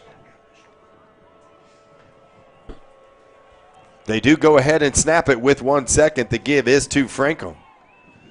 And Frankham is hit. And that's going to be zeros on the scoreboard. That's going to take us to halftime. It's been a tale of 2 games so far. Heritage Hall is going to take the halftime lead by the score of 24-14. We're going to take a break. We'll be back with you here in a few minutes. Stick with this at halftime. But Heritage Hall 24, Plainview 14. You are watching Heritage Hall football right here on the ChargerVision Network. Joe Cooper Ford has 3 Ford dealerships around the metro to serve Oklahoma better than anyone else. What does having 3 of the best Ford dealerships in the state mean for you?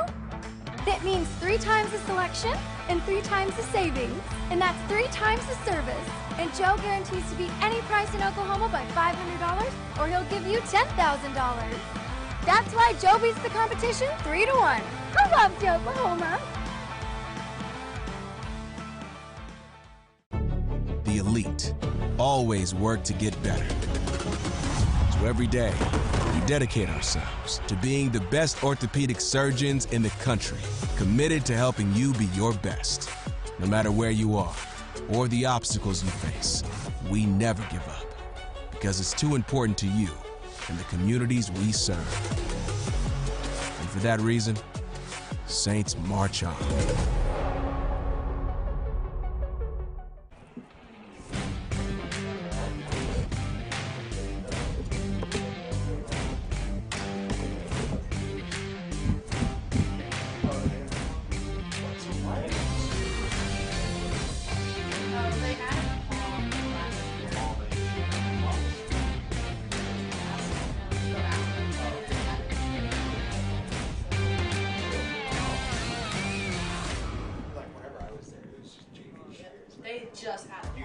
walk into this room, who you have beside you matters.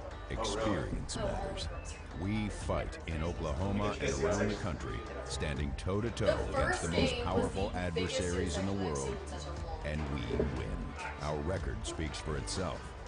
Our verdicts and settlements speak for themselves, and we want to fight for you. Nix Patterson, Oklahoma attorneys with world-class experience.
I'm gonna take that as a no.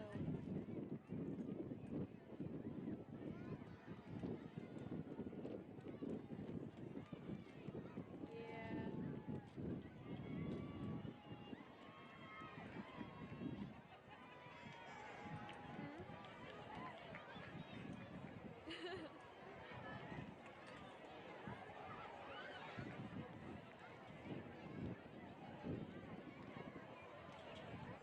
Okay, do you want to go walk around?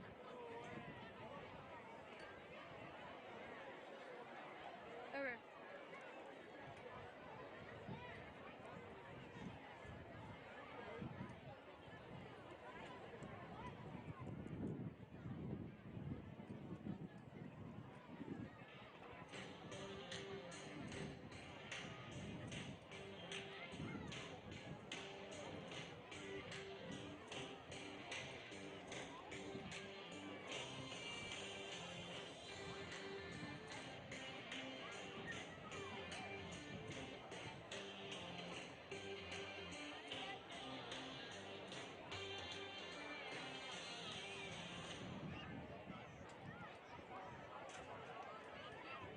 The elite always work to get better.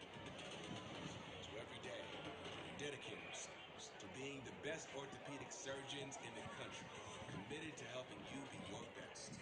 No matter where you are or the obstacles you face, we never give up because it's too important to you and the communities we serve. For that reason, Saints march on.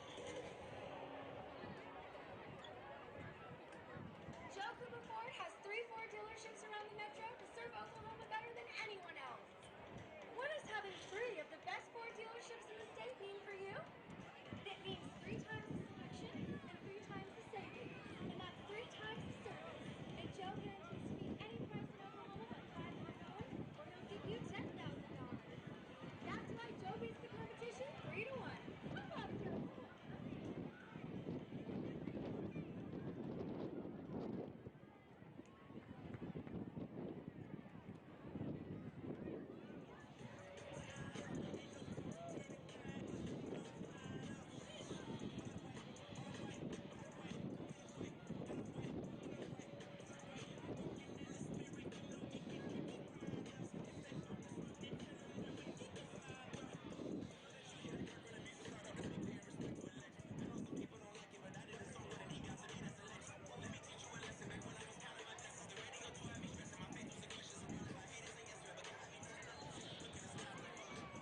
And we're back. Thank you so much for joining us. What a great ball game we've had so far. So what a great half of action. I mean, 24-17, a game that started off 24-0. I'm sorry, 24-14. 14 unanswered for Plainview. So this has been a ball game that has been back and forth, this whole time. It's been an exciting game too. I mean, very exciting. We got a lot of highlights. We'll break down. We'll run some of the replays in the background, and we'll just break down the scoring. You know, it all started with a safety, and on the first play of the game, there was a rogue snap back to Cooper Flowers. He was unable to corral it in, and that ball was squirted out of the back of the end zone for a safety to start off the scoring in this game. Heritage Hall got the ball back, leading 2-0, and then it was Walker Waddell on a 2-yard touchdown run, and then there was a 2-point conversion. Klein Reuter from Hudson Ferris. That was a play that the Indians had a penalty that made it half the distance. Coach Bogert ran out the 2-point conversion team, and so that moved the score up to 10-0. Following that, Heritage Hall leading 10-0. It was Hudson Ferris on a long touchdown pass to Trip Thomas for 61-yard touchdown. The point after attempt by Butler was good, pushing the lead to 17-0 for Heritage Hall. On the next possession, Hudson Ferris found Trip Thomas once again, this time on a 28-yard touchdown run, or touchdown completion, touchdown pass. That pushed it to 24-0, and that was all in the first quarter of action. Starting the second quarter, first play of the second quarter, it was Plainview with a 20-yard touchdown run from Frankham, pushing cutting the Heritage Hall lead to 24-7. And then rounding out the scoring in the second quarter was Plainview with a 2-yard run from Flowers, the quarterback, Cooper Flowers. 24-14 is where we sit right now. We've had a great ball game. Looking at some of our keys to victory, we'll see how we grade out here in the first half. The need to dominate the ground game on both sides of the ball. Heritage Hall came out, did a really good job of that from the outset. Getting off to a fast start, unlike last year's contest, was key to victory number 2. And, boy, you couldn't have got off to a faster start than Heritage Hall did. You know, it was a game that if you want a fast start, it's a safety on the first play of the game, turning that into a touchdown, 24-0 in the first quarter. So looking at that key to victory, I think Heritage Hall, Taylor, did a great job on that, getting off to that fast start. And then on defense, we talked about needing to be sound and reading our keys. And, you know, quarterback number 12, we've talked about Cooper Flowers. We did a good job containing Cooper Flowers for much of that first half. Our last couple of possessions, you know, they were able to get the ball into the end zone a couple of times, but all in all, we've done a very good job containing Cooper Flowers. And then the need to do a better job up front was one of the keys to victory that Coach Bogert let us know about in both the run and the pass game. And, you know, and giving Hudson time to execute and find his open receiver, and he's been able to do that. So all in all, and then finally winning the special teams battle, you know, we saw a great return there by Klein Reuter all the way down to the 20-yard line, which eventually ended in a Heritage Hall touchdown. So looking at our keys to victory, Heritage Hall has played the game that they wanted to, and you have to be happy with the performance so far, Taylor. Well, and the offense has done a great job on protecting Hudson, and just like the circle of the wagons. I mean, that's the key. You got to protect the quarterback, because if he can't get a pass or a pass in, and then the thing's not good. I think Coach Bogert's going to be very happy with the effort by his team going into the locker room, and you know, coming out in the second half. This staff is a staff that has always historically made incredible changes at the half. We saw it last week or a couple of weeks ago against Anadarko, where Anadarko took an 82-yard touchdown drive right down the field on this defense on the first possession, and that's all they did the rest of the game. The adjustments that were made, there was no inside run game anymore for Anadarko following that. So I expect a lot of the same things to happen. You know, a 24-14 lead, a 10-point lead, it feels like it slipped a little bit there in the second quarter and got away from us a little bit. But, boy, you have to be pleased with where we sit with a very tough opponent right now. You got to look at, we talked about, Plainview. They've only really been tested once this year, and that was against Davis. There was I take that back. There was a game early on they won 35-34 over Bells, a team out of Texas, but the 36-35 loss to Davis, and since then they have really ran the table on everybody. So this is a good first half for Heritage Hall. This is a good way to come start, and this is what we need to see the rest of the way. Well, and I have no doubt that Plainview will come in full throttle ready to take on Heritage Hall because, they did have a rough first start, but I bet they've got their momentum up and had a good talk in the locker room and will probably bring it back up. And I'm sure they've made the required adjustments, too. We're going to take our final break of the half. You are watching Heritage Hall football right here on the ChargerVision Network.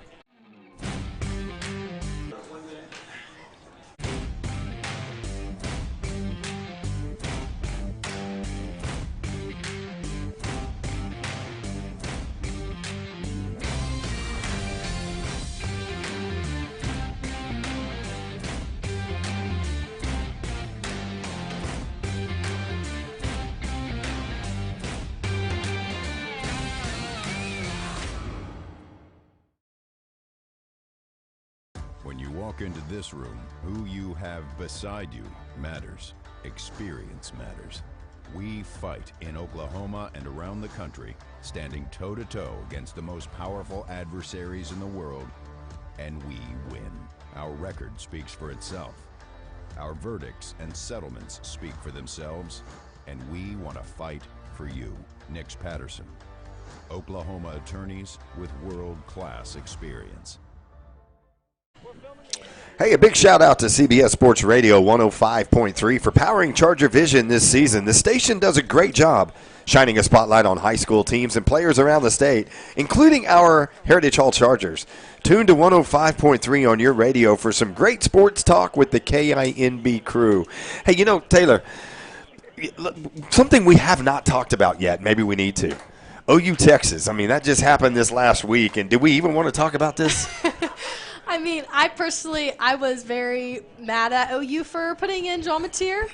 I did not like it. I felt like they should have at least put him in the second half and let Hawkins take on the first half because he was just not prepared, and I think they were listening to the public about it and just didn't take into account that he wasn't ready, and I think the doctor even let him out a little too early. Oh, is that right? Now, is it something that you have against Mateer, or you just thought he wasn't ready after not practicing all week and doing all of that? I just thought he wasn't ready, and they said that he wasn't supposed to be. It was probably 15 to 23 days, and I think they let him play right at 15 days, and they should have let him have rest longer, and they should have just put in Hawkins, and it would have looked better on OU to lose with Hawkins, a backup quarterback, instead of John Mateer, who was running for the Heisman. Taylor breaking it down. Just breaking down the OU Texas debacle that we're just going to call that right now. Now, were you able to get down to the game, and were you there? Were you able to see it at the Cotton Bowl? I was not there. I was at Austin City Limits and Music Festival, but I was surrounded by probably 100 Texans, and it was one crazy show. So what was the sentiment down there? Was everybody kind of feeling like, and here's the opening kickoff, and it is taken by Max Everett trying to get upfield. Good return for Everett up to the 30. Was the sentiment pretty much that way where you were about Mateer and maybe him not ready to play yet? Yeah, him just getting 3 interceptions. At that point, they should have taken him out, or he should have said, hey, coaches, I want to get out, because he just could not get a pass in. And I even think the whole team as a whole, you got to make sure your team's good. And, the offense was off, the defense was off, the wide receivers couldn't catch a ball. It was a bad game for OU as a whole. Unfortunately, we have a player down on the far sideline. It looks like one of the Plainview Indians.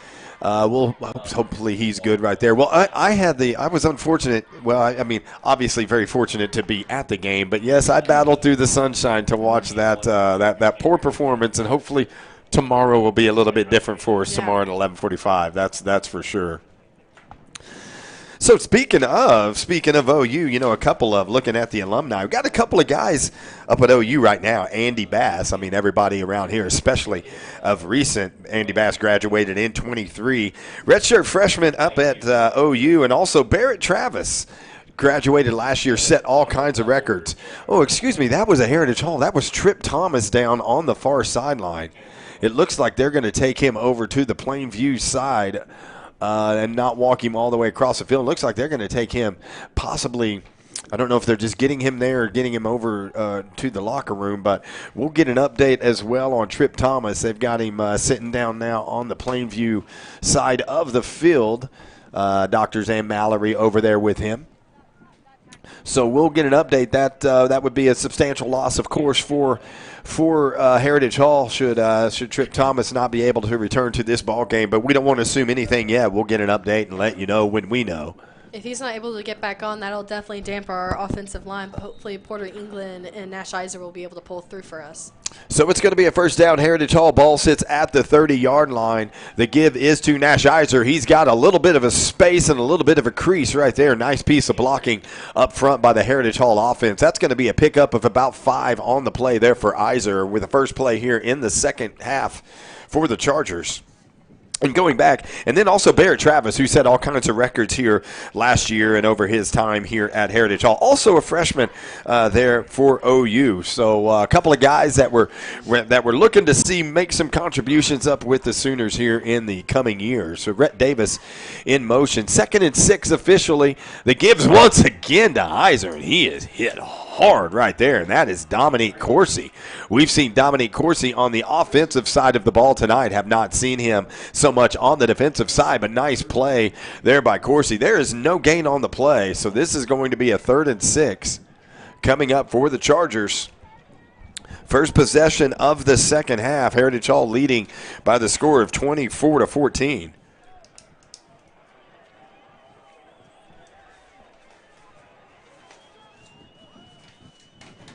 Hudson Ferris looking for Echok down the field, and he's got it. Oh, the ball falls incomplete.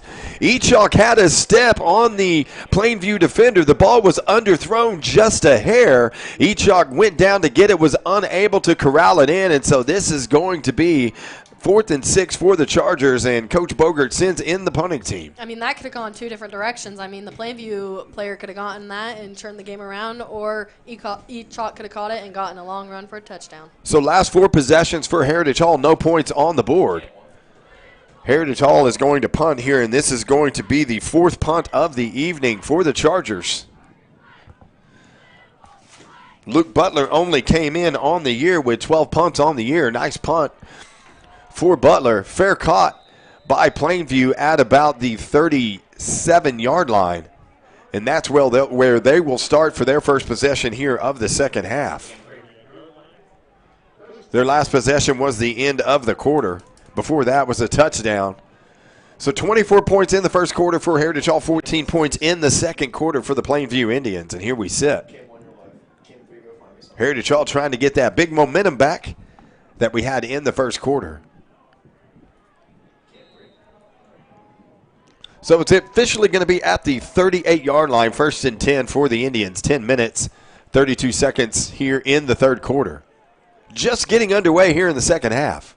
If you're just now getting back with us, that is Jaden Smith in motion. The give is to Smith trying to get outside. Boy, you see his burst of speed and a spin right there at the end. That is a nice gain of about 15 on the play for Jaden Smith. That was a really clear pass off, and I mean, run for him. Got good yards gained for them. So first down for the Indians. Ball's up to the 49-yard line of Heritage Hall. Nice pickup on first down there for Jaden Smith on the jet sweep. Fake it this time. They give it right up the middle to Frankham. Another nice play. And that's going to be good enough for another Plainview first down. It looks like Frankham's going to be credited with about an 11-yard gain on that play. So 2 plays, about 26 yards in offense here for the Indians to start off the second half.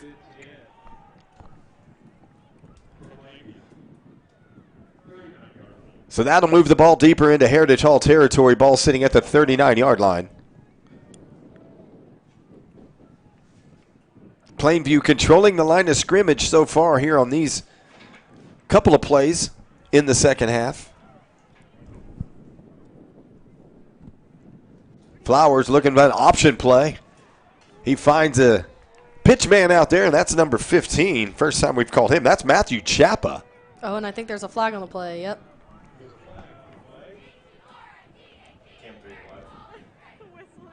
Matthew Chappa, the senior running back. One of the expected contributors we had on our list tonight, 5'8", 170, senior running back. First time we've seen the option play from Flowers to Chappa or Flowers to any of the backs. There was a short gain on the play, but of course there is a flag on the play as we await the signal from the official Troxel. And it's going to be a big mark-off here against the Indians. I missed the indication. I did too. I'm wondering if he's going to show it.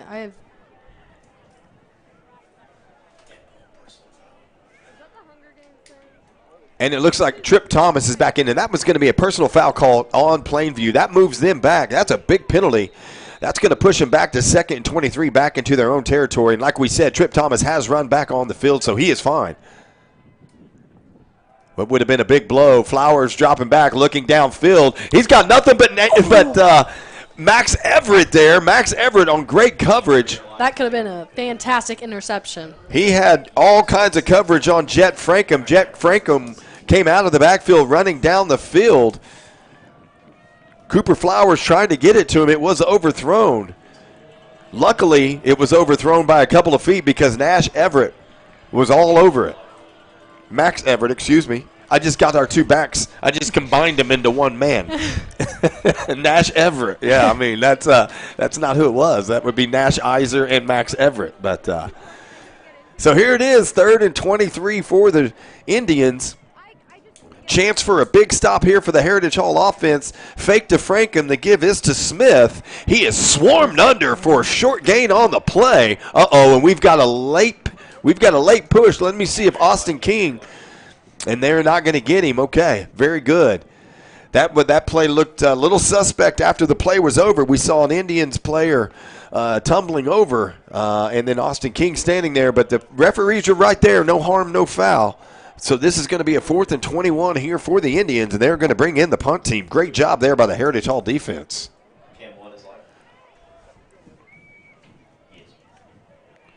Porter England, Gerard Williams back to receive for the Chargers. If we can continue to force them to one direction and keep them stressed keep the quarterback stressed and stack the box and blitz runs, then we'll have a good game for the Chargers. It's exactly, Taylor, what needs to happen right there. We need to get this momentum back. 4th and 21. They're going to push them back again.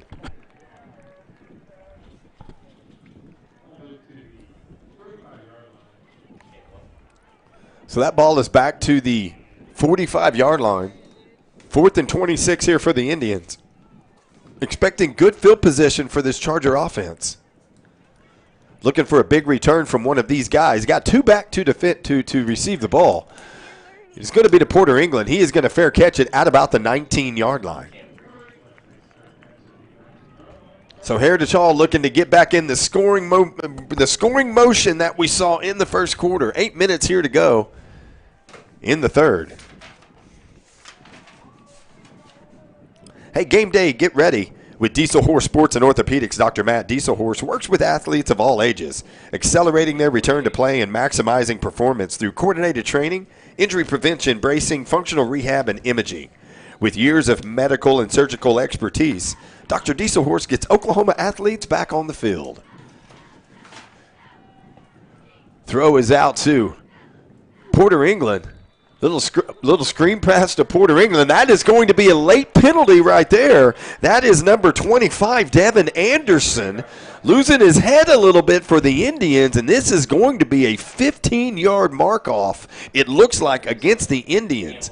I would be very surprised if this one is offset whatsoever. This is going to be on the Indians going 15 yards the other direction, and there it is, a dead ball foul, personal foul against Plainview. So what turned out to be a pretty decent gain on the play turns out to be a very decent game for this Heritage Hall offense. And that ball is going to be pushed all the way up to about the 39-yard line. So a nice break here for Heritage Hall. Coach Pratt can't be happy about that.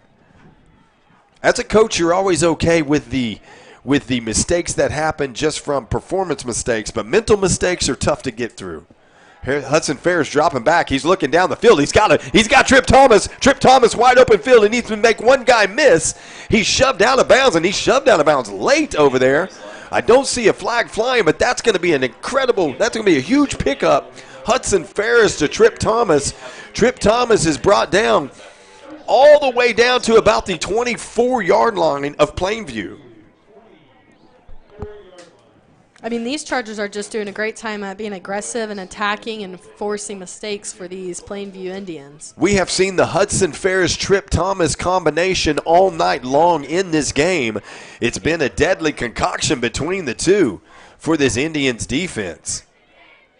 Hudson Ferris under center. Pitches it to Walker Waddell. Waddell looking for some space. Short gain on the play.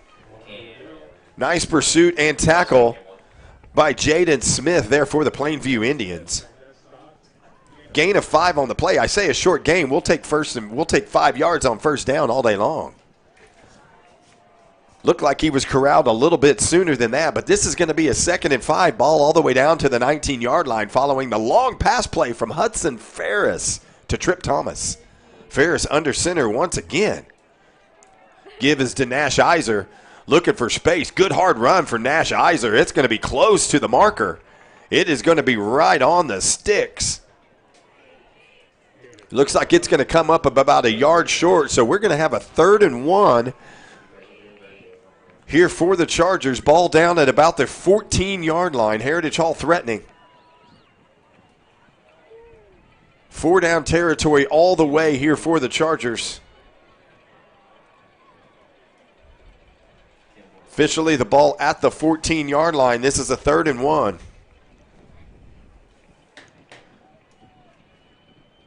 Rhett Davis, the motion man. The give is to Iser up the middle. Finds a crease. Comes back to the middle. Great job. Great piece of running down to the 4-yard line for Nash Iser. First down, Heritage Hall. This is going to be 1st and goal to go from the 4-yard line for the Chargers. Great offensive drive here for Heritage Hall. Hudson Ferris under center the last 3 plays. The pitch is to Walker Waddell. Lowers his shoulder, trying to get in. Maybe a gain of 1 on the play. Hit at the line of scrimmage. Walker Waddell already with a 2-yard touchdown run in this ball game, trying to get himself another one. Gain of 1 on the play. We're going to call it 2nd and goal from the 3-yard line. Nash Iser back in the backfield for the Chargers.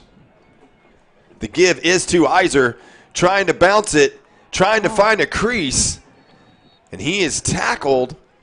Looks like maybe a gain of 1 on the play.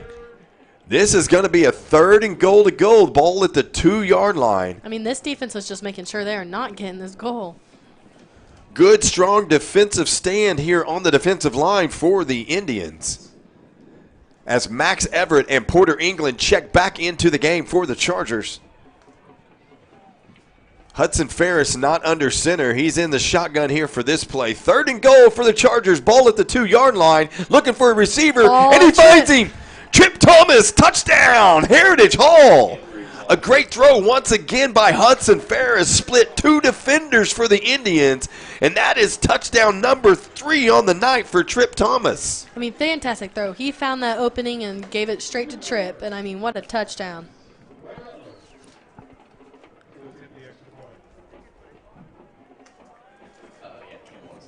Great execution here for the Heritage Hall offense. Hudson Ferris and Trip Thomas once again.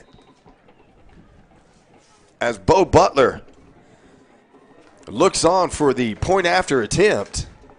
What a big, massive drive right here for Heritage Hall. Taking momentum back here in the 3rd quarter. The kick is up. Low liner. Kind of a knuckleball. It's good, but there is a flag on the play. We'll see if Heritage Hall is going to have to re-kick this ball. Flag is in the backfield. We'll take another look at that play. Hudson Ferris, quick drop, just splits 2 defenders right there. Puts the ball right on the money to Trip Thomas. What a great pass and catch between those two. We've seen Hudson Ferris with a great touch all night long, dropping balls into baskets down the field and now splitting two defenders right there at the goalpost. I mean, he's really proven himself this game. I mean, he has really stepped up. So it looks like Heritage Hall is going to have to attempt the extra point once again. 30-14 it sits right now with Bo Butler on to attempt the point after. I think we almost have our Seth Wadley Auto Family Power Promise player of the game. Oh, yeah. Now, there's no way we can announce it in the third quarter, but boy, it's going to be hard with the job that Trip Thomas is having tonight. Not only 3 touchdowns, but also an interception, if we don't forget about that. So what a great night for Trip Thomas. Yeah, he's just shining out there and showing everyone that he is ready for the job. Battled through an injury over there on the sidelines. Maybe it was a cramp. I'm not sure what it was, but he was able to get back there pretty fast. And we see him now holding for Bo Butler on this point after attempt again. Kick is up. This one's a little bit higher, and it's a little bit better. It is good as well, so Heritage Hall moves the lead up to 31-14. Great execution. Also on that play, there was the long 40-yard pass reception by Trip Thomas from Hudson Ferris, which really set us up inside the red zone.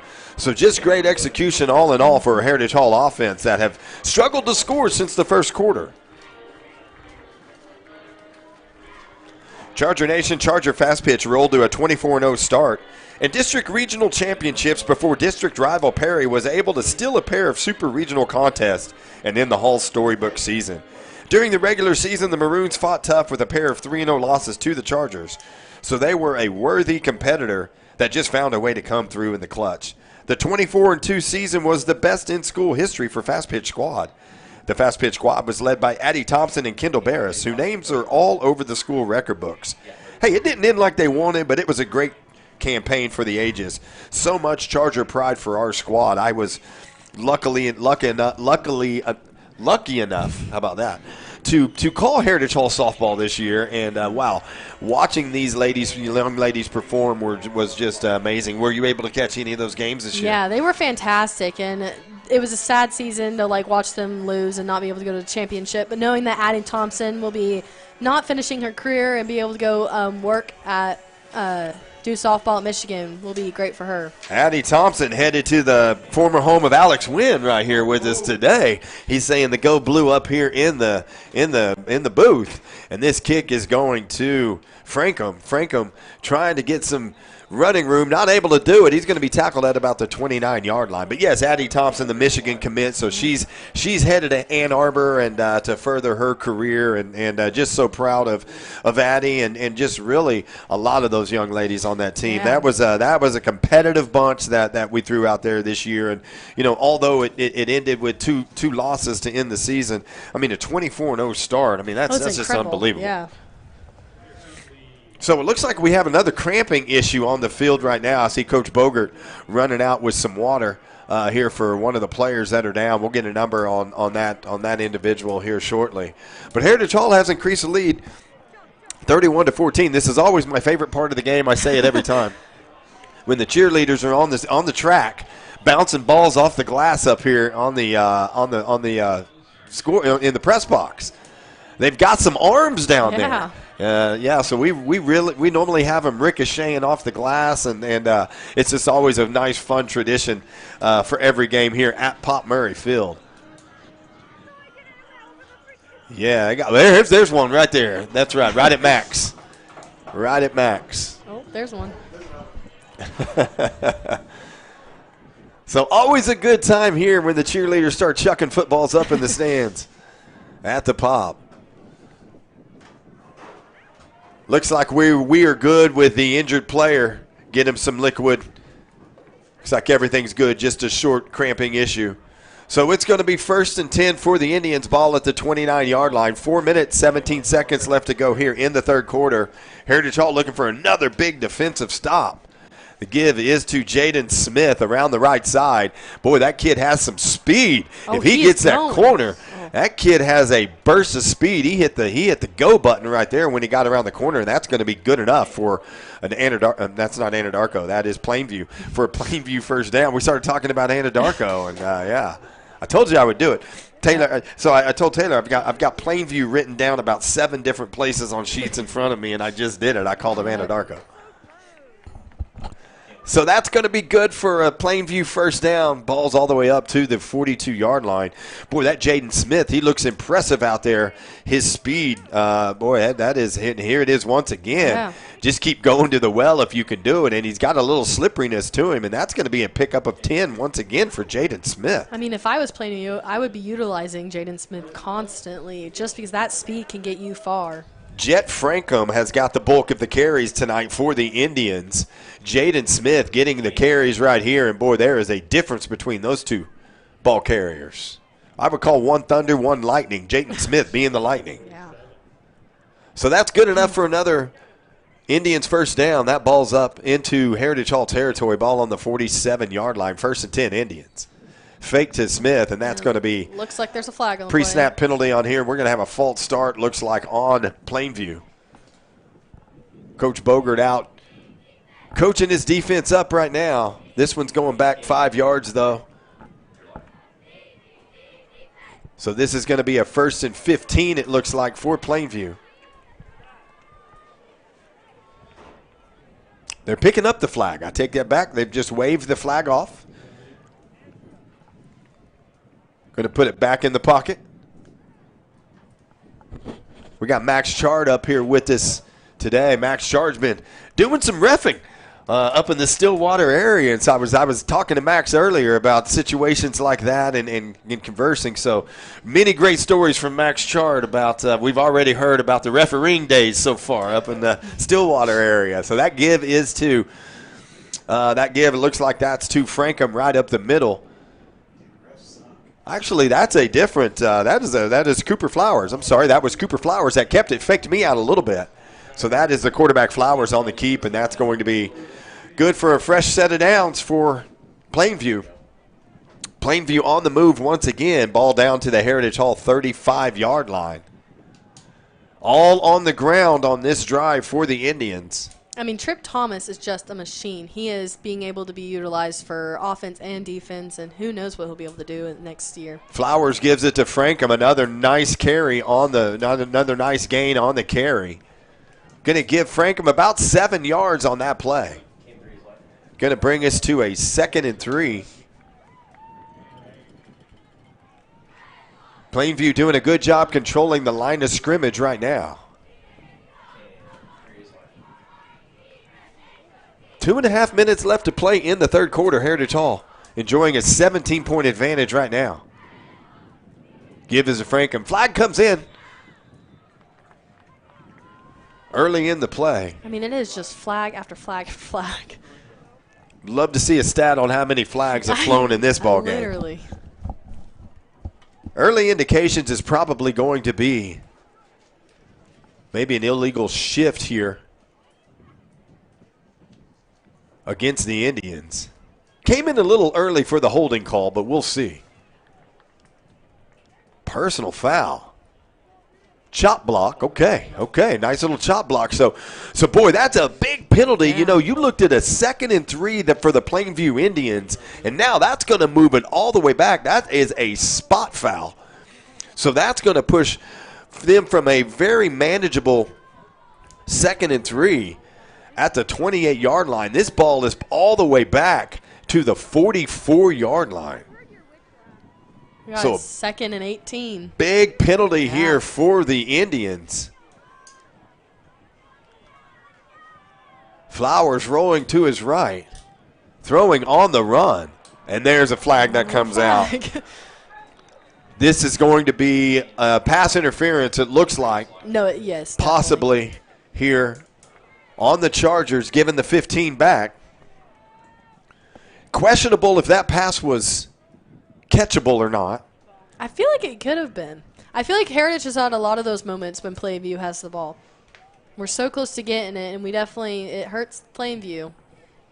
The ball was delivered high. And they're going to mark it right back off. So this is going to push right back to about a 3rd and 2, which is where we were prior to the chop block penalty. I'm sorry, 2nd and 3, yeah. So about right about where we were before. So all that really happened was exercise. Yeah. Just go back 15, walk back forward 15. So we just got our steps in right there. So it's 2nd and 3 once again for the Plainview Indians. Ball back on the 28-yard line. The give is to Franklin. Trying to get outside. Another flag on the play. On the far side, flag comes down. This is going to be a holding, it looks like, on the edge against Plainview. It almost looked like maybe Walker Waddell out there was tackled on the play and was being held. So we'll see what that call comes in at. But, yeah, a lot of laundry on the field tonight. That is going to be a block in the back or illegal use of the hands here on the Indians. So they'll mark off 10. So going back and forth here on this drive. Literally just back and forth constantly. And we're still 2nd. It'll probably push it up to about 2nd and 9 right now. It is 2nd and 9, ball sitting at the 34-yard line. Be a good time for one of those takeaways on defense. Fumble, interception right now. Quarterback keeps it, dropping back. He's got a man downfield. And that ball is dropped off the hands of number 25, Devin Anderson. It just slipped through his hands. That would have been a good catch. Unable to come down with it. It looks like Cooper Flowers delivered it right where he needed to. Anderson had a step on the defender, was unable to come down with the reception. So that's going to bring up a big 3rd down here for the Indians.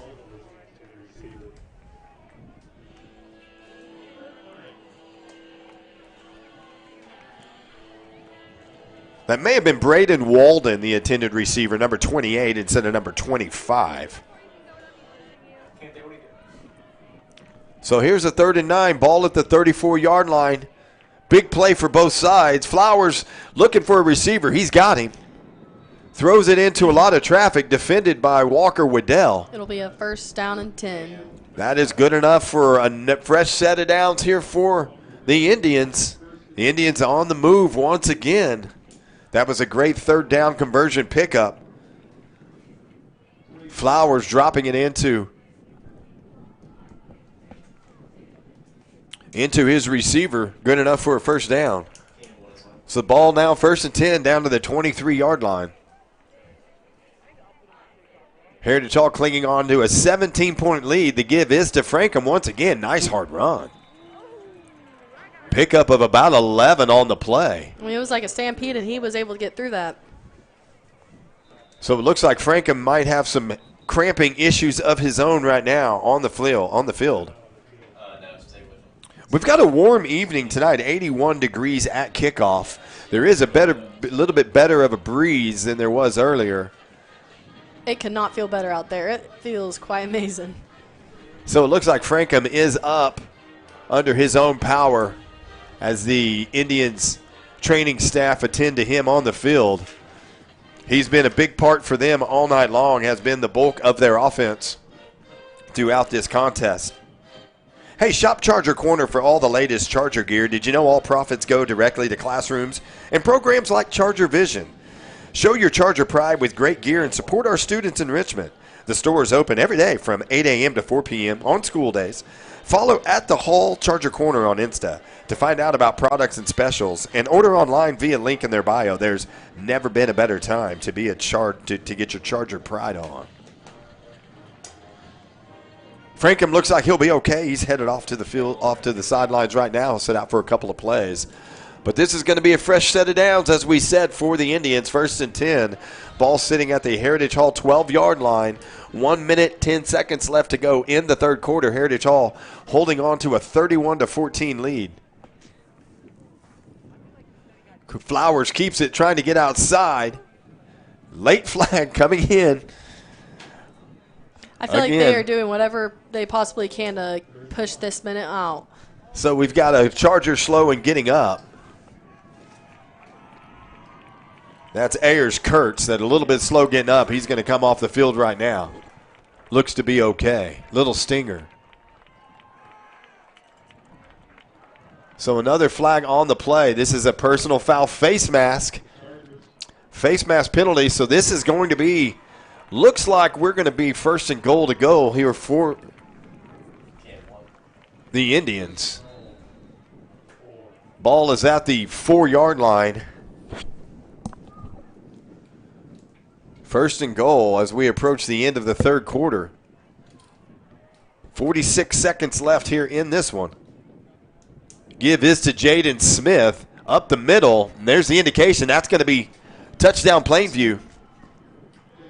Plainview trying to make this game interesting, and they're doing a good job of it. Yeah. Another nice sustained drive by Plainview. They're trying to come back, and our defense and offense have got to realize they've got to push even harder to keep them from getting another touchdown. So that was a 4-yard touchdown run by Jaden Smith.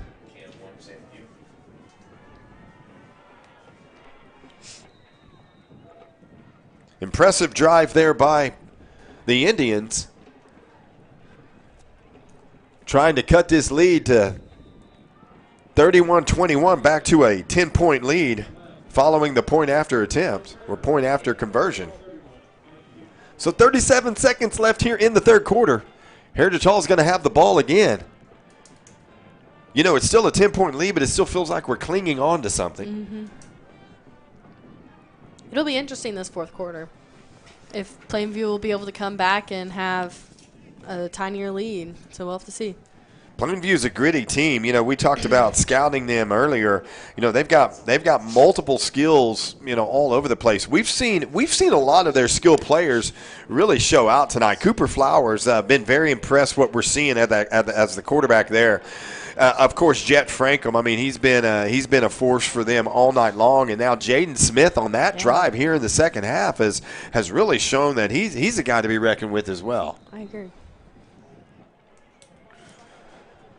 So all of the expected contributors for Plainview that we talked about have contributed in big ways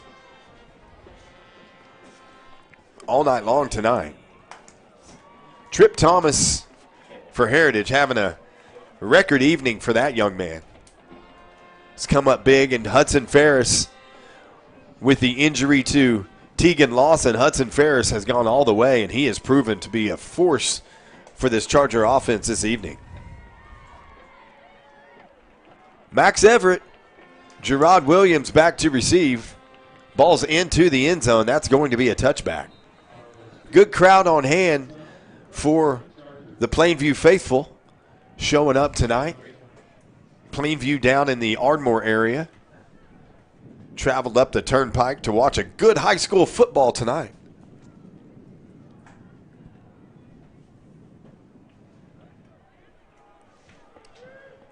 So Heritage Hall is going to take over at the 20. Approaching the end of the third quarter. Give is to Nash Iser. Hit at the line of scrimmage, falls forward for about 2.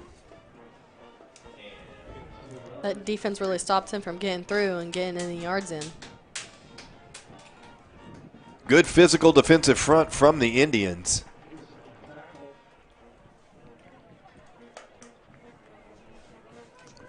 As we said, it looks like Klein Reuter is out for the rest of this ball game. Shoulder pads off, walking on the sideline. Big loss for this defense. Klein Reuter is one of those motors that never quits running.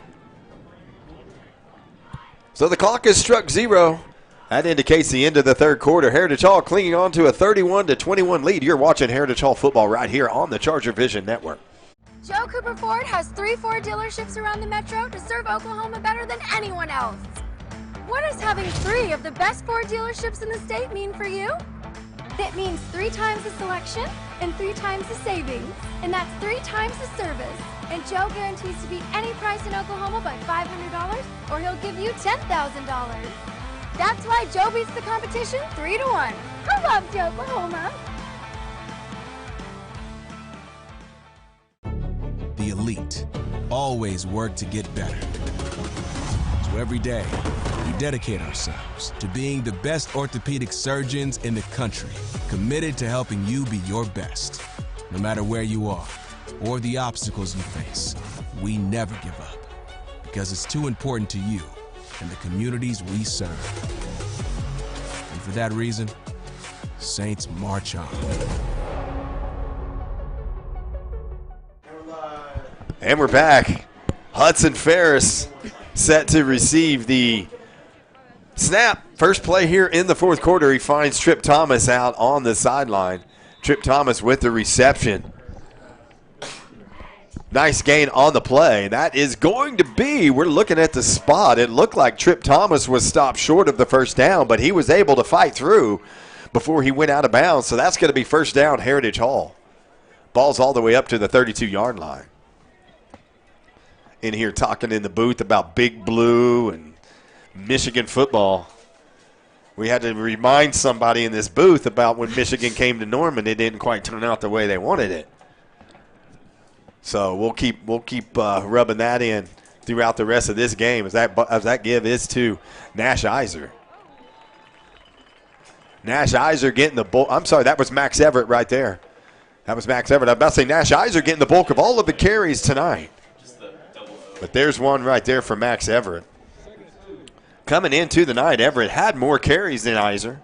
60 carries for Everett, 54 for Iser. Iser has a 100-yard rushing game to his credit this year. Oh, and Everett is hit right at the line of scrimmage. That was a good form tackle there by 57, Ethan Eads for the Indians. Stopping Everett in his tracks. But that was still good enough for a first down. Just a short gain needed. Heritage Hall looking for a nice ball control series right here. Leading by 10. Try to pound it with this running game if we can control the line of scrimmage, take some time off this clock, move down the field. Gives to Iser once again. Getting around the outside. Lowering his shoulder. He's hit initially but stays on his feet. That was a good pop there by Jet Franco. Iser was refusing to go down, stayed on his feet. They threw him down. They grabbed him. So he's going to end up picking up about 3 on the play. It's going to bring us to a 2nd and 7 ball all the way up at 45-yard line. Good hard running by Iser. He took a shot right in his chest by Jet Franco, but did not go down immediately.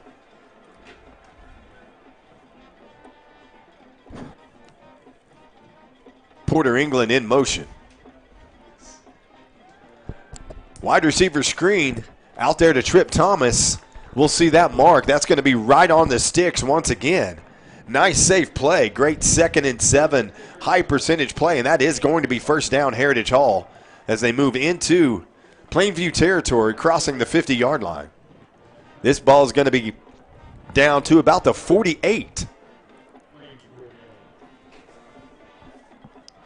Great high percentage play. Hudson Ferris to Trip Thomas. Trip Thomas has really become the go-to weapon for this offense, especially tonight. The give is to Iser. Running laterally, trying to get outside. Boy, he is hit hard. He is hit hard and driven backwards. They didn't allow him to gain any yards. Coach Bogert talked about the physical nature of this Plainview team, and we're seeing it right now. This is a team that Coach Bogert expected them to try to come in and push us around, and they have not been able to do that. But you'll see they are lowering the boom when they have an opportunity to do so. So that's a pickup of 3 on the play. This is going to be a 2nd and 7. Echok in motion. The fake pitch to Waddell. Finding a receiver downfield. Ooh, dangerous pass. That would have been so close. That was intended for Colson rushing. And that was off the fingertips of an Indian defender. That ball falls down incomplete. Dangerous pass there from Hudson Ferris to rushing. First target for rushing tonight. And this is going to bring us to a 3rd and 7. Under 10 minutes left to go in this game. Clock is stopped at 9 minutes, 7 seconds. Fourth quarter action here at the Pop. Heritage Hall looking for district win number 84 in a row, and he finds Gerard Williams. And that's going to be good enough for Heritage Hall first down. Great 9-yard gain on a 3rd and 7 play. That's Hudson Ferris to Gerard Williams. Kind of a quiet evening so far for Gerard Williams. Trip Thomas has been taking all of the glory so far, but nice play from Ferris to Williams. He's kind of been hiding, but when he gets that ball, he makes sure that everyone knows that he can get a few yards in. So ball down to the 36-yard line. Give is to Iser once again, trying to get outside, and he does! He breaks through down the line, 5-5, touchdown! Touchdown! Touchdown, Heritage Hall. Nash Iser broke the initial tackle. An arm tackle ran right through it, and there was nobody left in the secondary for the Indians. A huge touchdown run by Nash Iser. I mean, he broke through and just sprinted his way to that touchdown. What a great run. Nash Iser, we're going to call it about a 32-yard touchdown run right there. What a great series for Heritage Hall, doing most of it on the ground except for the high percentage 3rd down pickup plays on the wide receiver screens. And that was all Nash Iser right there. So Heritage Hall looking to extend the lead even more. Kick is up, and it is good, and now it's Heritage Hall 38, Plainview 21. Great kick by Bo Butler. And here it is once again. Iser getting to the outside, breaks that tackle right there from Gray Barrett, and there is nobody left. Everybody had pursued to the ball. One of the knocks that we read about of this Plainview defense was that at times they can over-pursue and be a little bit over-aggressive. And you saw right there, I don't know if that was over-pursued as much as it was that Iser did a good job breaking that initial tackle. It was Gray Barrett that had a hold of that jersey. Iser was able to get away, take it to the house for the touchdown. So that's a massive touchdown, increasing the lead, pushing the lead back to 17 points here for the Chargers.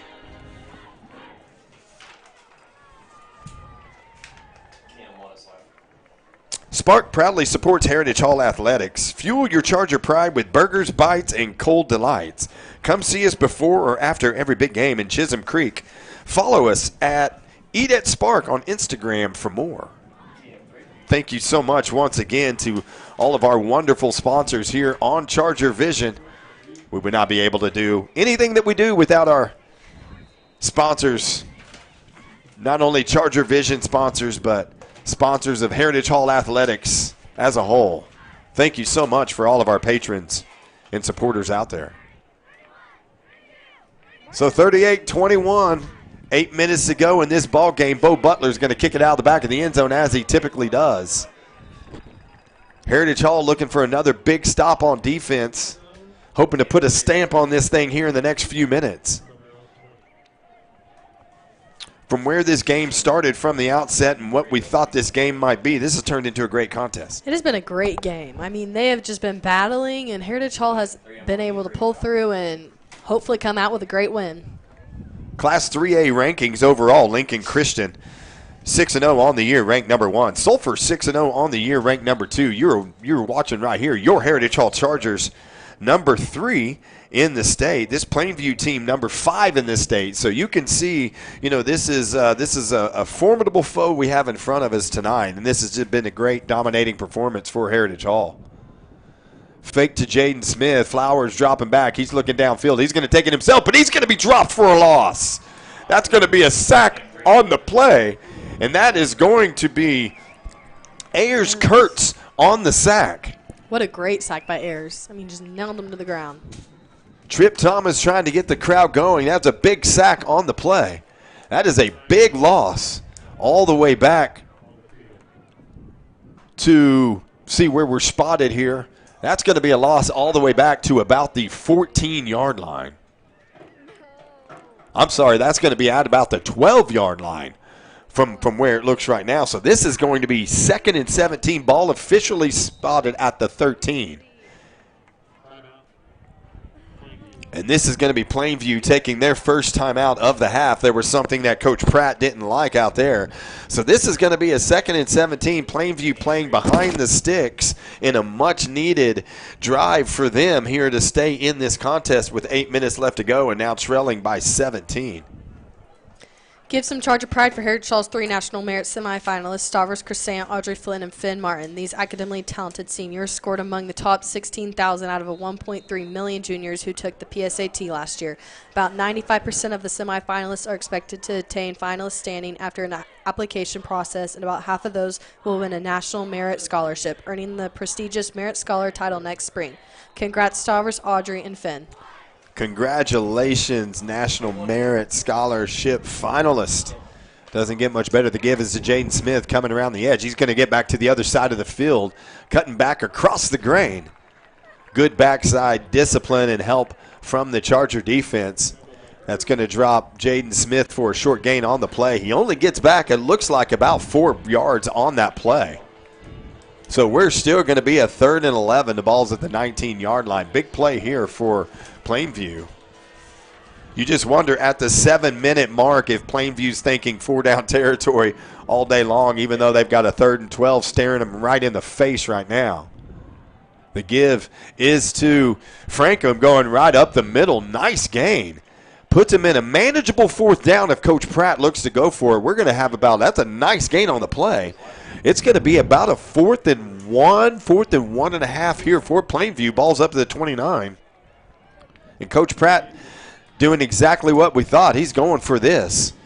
There's no time to waste. Ball on the 29-yard line. 4th and 1, here it goes. Smith in motion. The give is to Frankham right up the middle. Finds a good running lane. Oh, good pushback. They're going to make sure he does not get out of that. He's driven backwards by Nash Iser. No, I'm sorry, by Max Everett. But not before it's good enough for an Indians first down. So the sticks will move, the chains will move. 6.5 minutes left to go in this ball game. Heritage Hall leading by 17 points.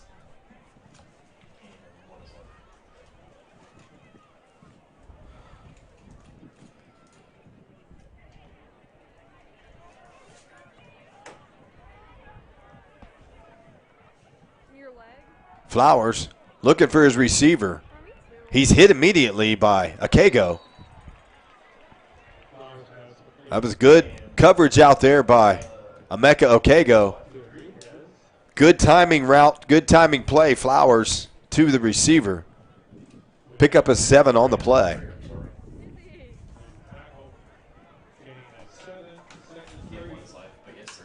Second and 3 here for Plainview. Give once again. Oh, we faked it out, actually. Fake to Frankham. Flowers keeps it. All the way to the sideline. Plainview was wanting the late hit call. Plainview was asking for the flag, and they did not get it. But that's another first down for the Indians moving into Heritage Hall territory. We got David Griffin and Rhett Davis coming in.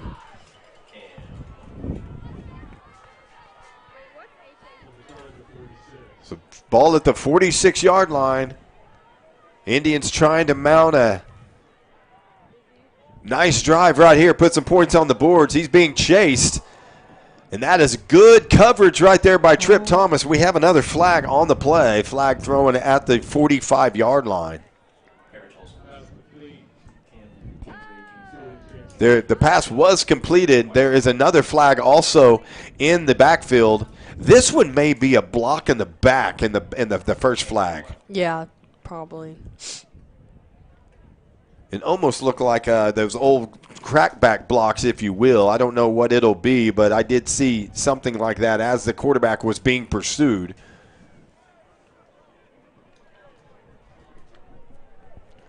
That's what it looked to be. A lineman was coming back, and it looked like he blindsided one of our defenders. So we'll see what the second flag is. That second flag came flying late.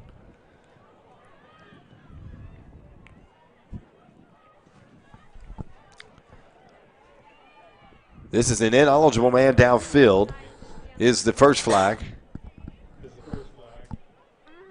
So we'll see with the second flag. A lot of conversation going on before these calls. And then an unsportsmanlike conduct on Heritage Hall. Wow, I didn't see that. That's not at all. So ineligible man downfield, unsportsmanlike conduct on Heritage Hall. So this is going to sit where it sits. This ball is going to be at the 41-yard line. Sorry, no, this ball is going to be at the 36-yard line.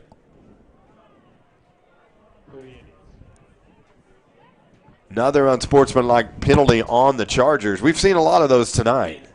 And personal fouls. Early on, they were being offset by both sides, but the last two have got us.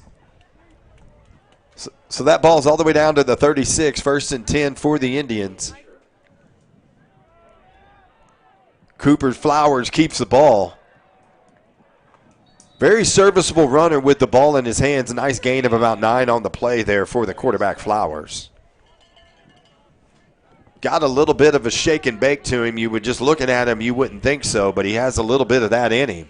Very patient runner when he gets out there waiting for some of his blockers and picking up a few extra yards after contact. So 2nd and 1 here for the Indians.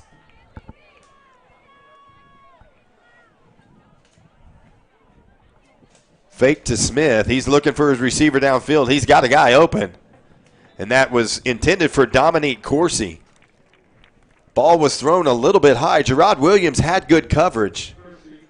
The ball was thrown back towards the sideline, delivered a little bit high.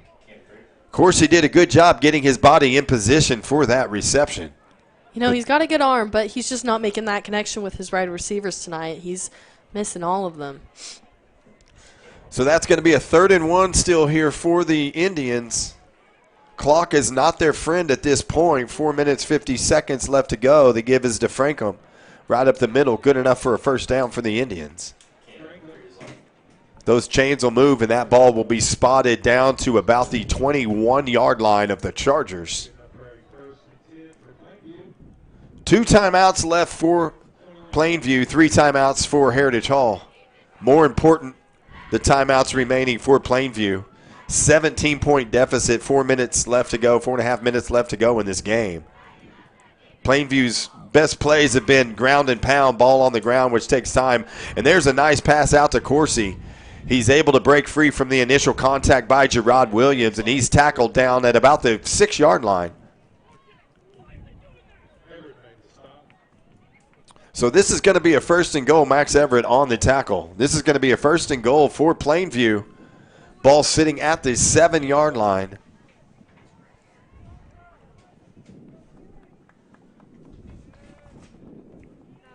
Flowers is going to keep it himself going around the right. He's hit. He spins out of that tackle, and he keeps fighting. He's fighting, and he's going to be tackled at about the 2-yard line. That was Colson rushing on the initial tackle, on the initial hit. I mean, these Plainview Indians are just not giving up. They are going to push through till that final clock runs out. Flowers did a great job. Yards after contact there. Plainview goes a little bit quick, bringing some tempo in right now. Flowers, the give is to Frankham right up the middle, looking for an indication. That is going to be touchdown. That is going to be a 2-yard touchdown run by Jet Frankham.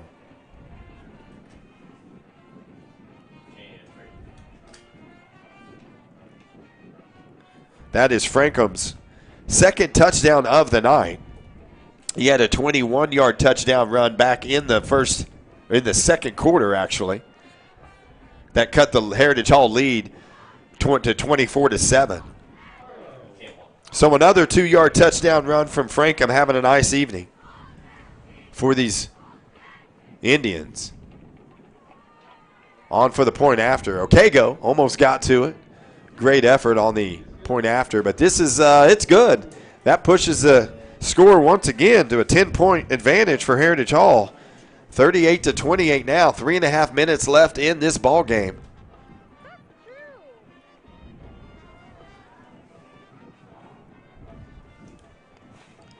No give up. No, there's a lot of fight in this Plainview team. You know, it was really rough beginning, but, you know, they have not given up and they have pushed through to the final end. We've seen many teams here at Pop Murray Field go down 24-0 and never recover. This Plainview team did exactly the opposite of that. They kept fighting. It just shows you the winning pedigree that they've built over there and that Coach Pratt is doing. You know, like we said, 6 years at Idabel, winning record at Idabel. He's been coaching for 30 years, his first season at Plainview, and we're kind of seeing the stamp that he's putting on this Plainview program, toughness, grit, just continue to fight, and that's what has them number 5 in the state right now.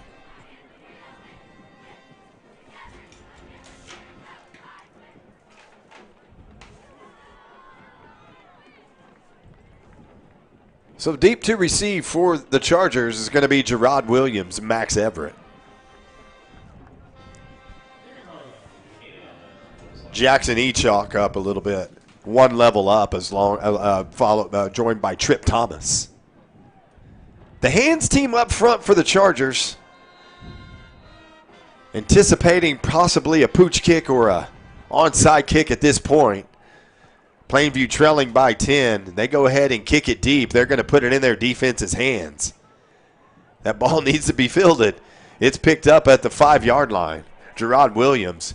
Don't let him get outside. He's looking for a crease. Nice return. That was a good run right there. It's going to be tackled at about the 21-yard line. So this will be a possession that Coach Bogert would probably like to put it in the hands of Nash Iser and Max Everett. See if these guys can gain some good yards, make Plainview burn their timeouts. Use the clock to our advantage, a 10-point lead, clinging on to that right now. So we'll see what Coach Bogert does. Right now it's Max Everett in the backfield with Hudson Ferris.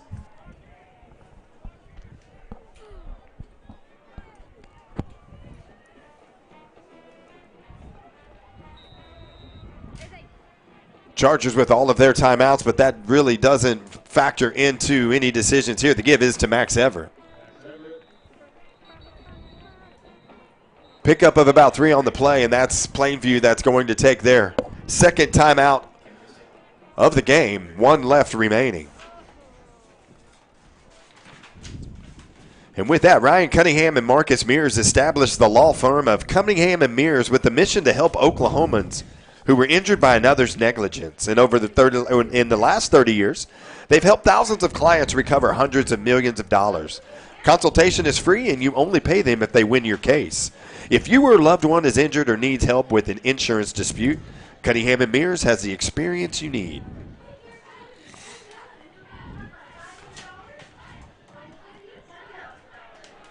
Charger Esports had a light week with Apex taking a bye on Monday for fall break. Rocket League bounced back from their loss to league favorite Edmond Memorial with a 3-1 win over Mount St. Mary yesterday, getting 3 younger role players considerable playing time alongside senior leaders Sebastian Payne and Noah Regzino. Jax Argo qualified for a 100-player national tournament in Smash Bros. And is playing his first couple of matches tonight. Next week, Apex Legends and iRacing will be back on the schedule, and Fortnite squads returning to the fray of OKSE end-of-month competitions. Follow at the Hall Esports on Instagram and TikTok to stay in the know. Shout out to Cole Lacey and Grady Murray for adding a student voice for those social media channels. And the give right there is to Nash Iser.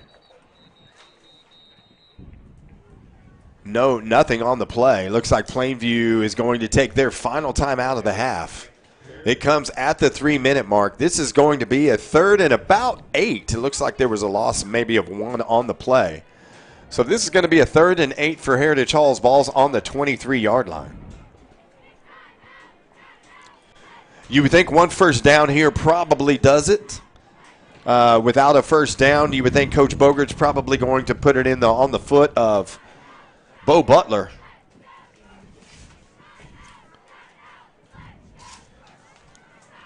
And so are we in agreement, Taylor, for our Seth Wadley Auto Family Power Promise Player of the Game? I mean, is there any doubt? I think we are. Well, we're going to just call it right now, and we will have an interview with this young man up in the booth after the game. We'll go down and get him after the presentation. But we're going to congratulations to Trip Thomas, our Seth Wadley Auto Family Power Promise Player of the Game. In addition to 3 touchdowns for Trip Thomas, there was also an interception and then 2 other long receptions that set Heritage Hall up for good scoring drives. So just an incredible evening for Trip Thomas, and we'll get him up here in the booth after the game and let him talk to you. And we go deep, and there he is right there. Trip Thomas was the intended receiver there for Hudson Ferris. The ball falls incomplete. The clock stops at 2 minutes, 54 seconds. Time for Bo Butler to have a good punt and pin these Indians a little bit deep, only trailing by 10.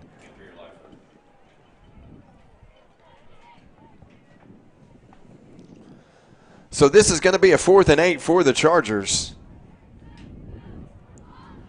Trip Thomas, only a sophomore. 6'3", 195. Also a great baseball player. Looking forward to his contributions on the Charger Diamond this year. Nice punt there by Bo Butler. Looking for a bounce, and we get it. There's the weapon that you have in a kid like Bo Butler. That ball is down at the 19-yard line.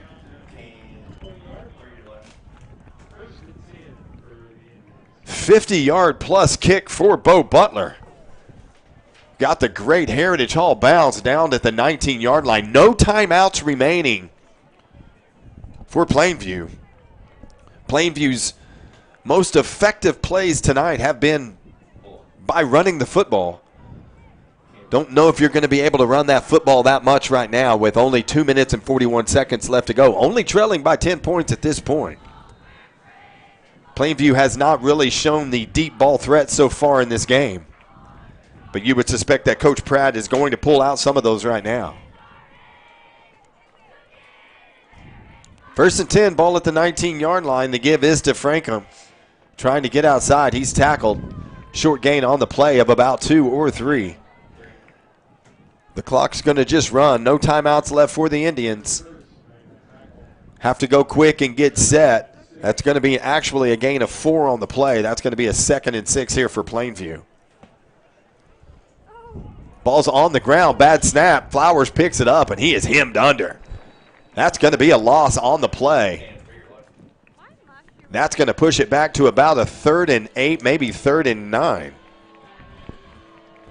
These boys are making sure to push the Indians back and make sure they don't get another touchdown before the game ends. Another bad snap came back on the ground. Flowers was able to corral it and just got hemmed under there by the Charger defense. So this is going to be a 3rd and 8 for Plainview. The fake handoff. He's got a lot of pressure. He throws it down, and we're going to see. We do have a receiver in. Oh, now we got a late flag once again. It looks like we're going to have. I don't know if we're going to have offsetting penalties here, but there is going to be a personal foul or an unsportsmanlike conduct. It looks like. I've done a lot of guessing tonight, but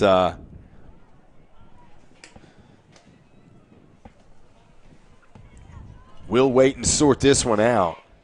Cooper Flowers was under immense pressure. He tried to get it out there to Jet Frankham. They are going to pick up the flag. I think they're just falling out of their pockets at this point. Mm-hmm. So this is going to be a 4th and 8 for the Indians. Ball on the 21-yard line. Big play. This is going to probably do it should they not convert. Have to go for it right here. Changing the play at the line. Play clock down to 9. No timeouts. Play clock is within 5. There's Flowers. The fake keeps it himself, trying to get outside. Interesting call on 4th and 8 when the ball game's on the line. And ladies and gentlemen, that's going to be the ball game. Not officially, but 1 minute 31 seconds left, and Heritage Hall holds. That was a 4th and 8 attempt that is no good, and Plainview is going to turn it over on downs. Heritage Hall is going to get the ball back with a 10-point lead. 1 minute and 31 seconds left to go in this game.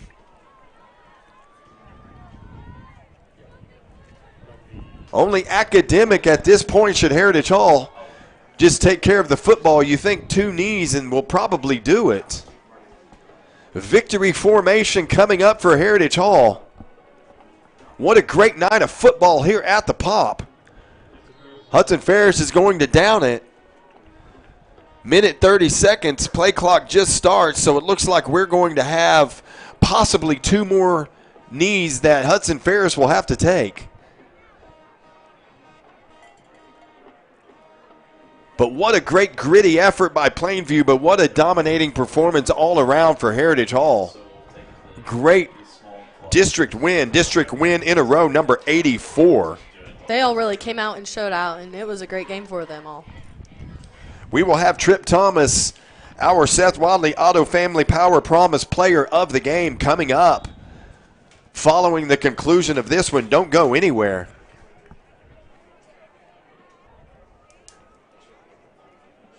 42 seconds left to go, 30 on the game clock. This will be the final play of this game. This is going to move Heritage Hall to 6-1 overall, 4-0 in district play.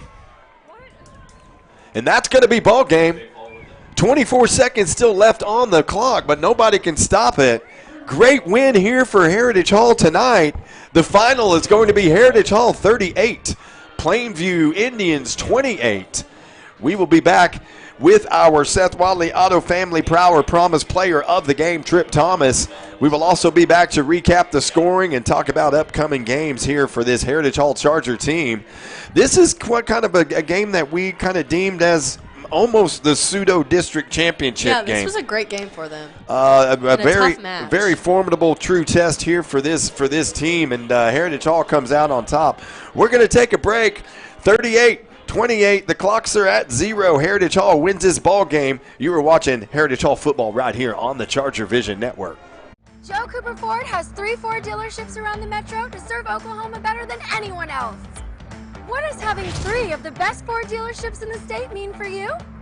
It means 3 times the selection and 3 times the savings, and that's 3 times the service. And Joe guarantees to beat any price in Oklahoma by $500, or he'll give you $10,000.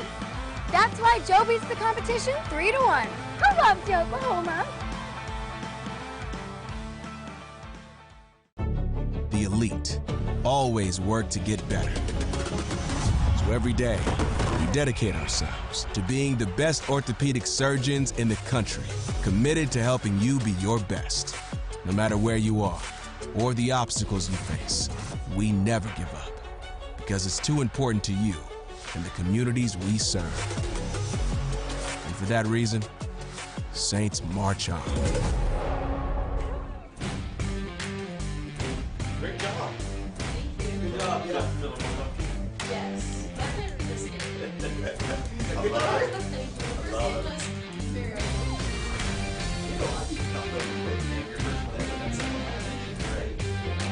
I didn't realize how many people watched it. That next week, Oh, we had a lot of these. I love I it. was like, oh wow, I didn't realize you guys watched this. When you walk into this room, who you have beside you matters. Experience matters. Great job tonight. We You fight did in wonderful. Oklahoma I'll and around the give country, Trip. Yeah. standing toe-to-toe against the most powerful adversaries in the world, and we win. Our record speaks for itself. Our verdicts and settlements speak for themselves, and we want to fight for you. Nix Patterson, Oklahoma attorneys with world-class experience. Joe Cooper Ford has 3 Ford dealerships around the metro to serve Oklahoma better than anyone else. What does having 3 of the best Ford dealerships in the state mean for you? It means 3 times the selection and 3 times the savings, and that's 3 times the service. And Joe guarantees to beat any price in Oklahoma by $500, or he'll give you $10,000. That's why Joe beats the competition 3-1. I love Joe, Oklahoma. The elite always work to get better. So every day, we dedicate ourselves to being the best orthopedic surgeons in the country, committed to helping you be your best. No matter where you are or the obstacles you face, we never give up, because it's too important to you and the communities we serve. And for that reason, Saints march on. What an enjoyable evening here at Pop Murray. I mean,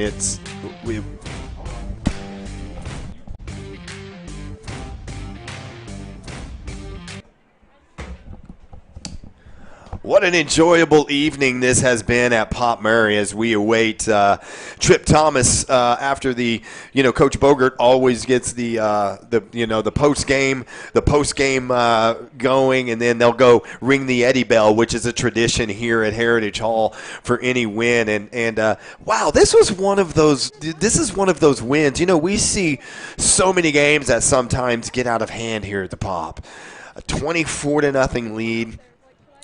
We've seen it so many times that that teams never recover from that. But Plainview, I was really impressed with the way they continued to fight. They continued to bring everything they had, cutting this game to 24-14 at the half, and then also coming out and putting another one on the board. But a 38-28 win. This is a great victory for Heritage Hall. This is really kind of what we feel like was.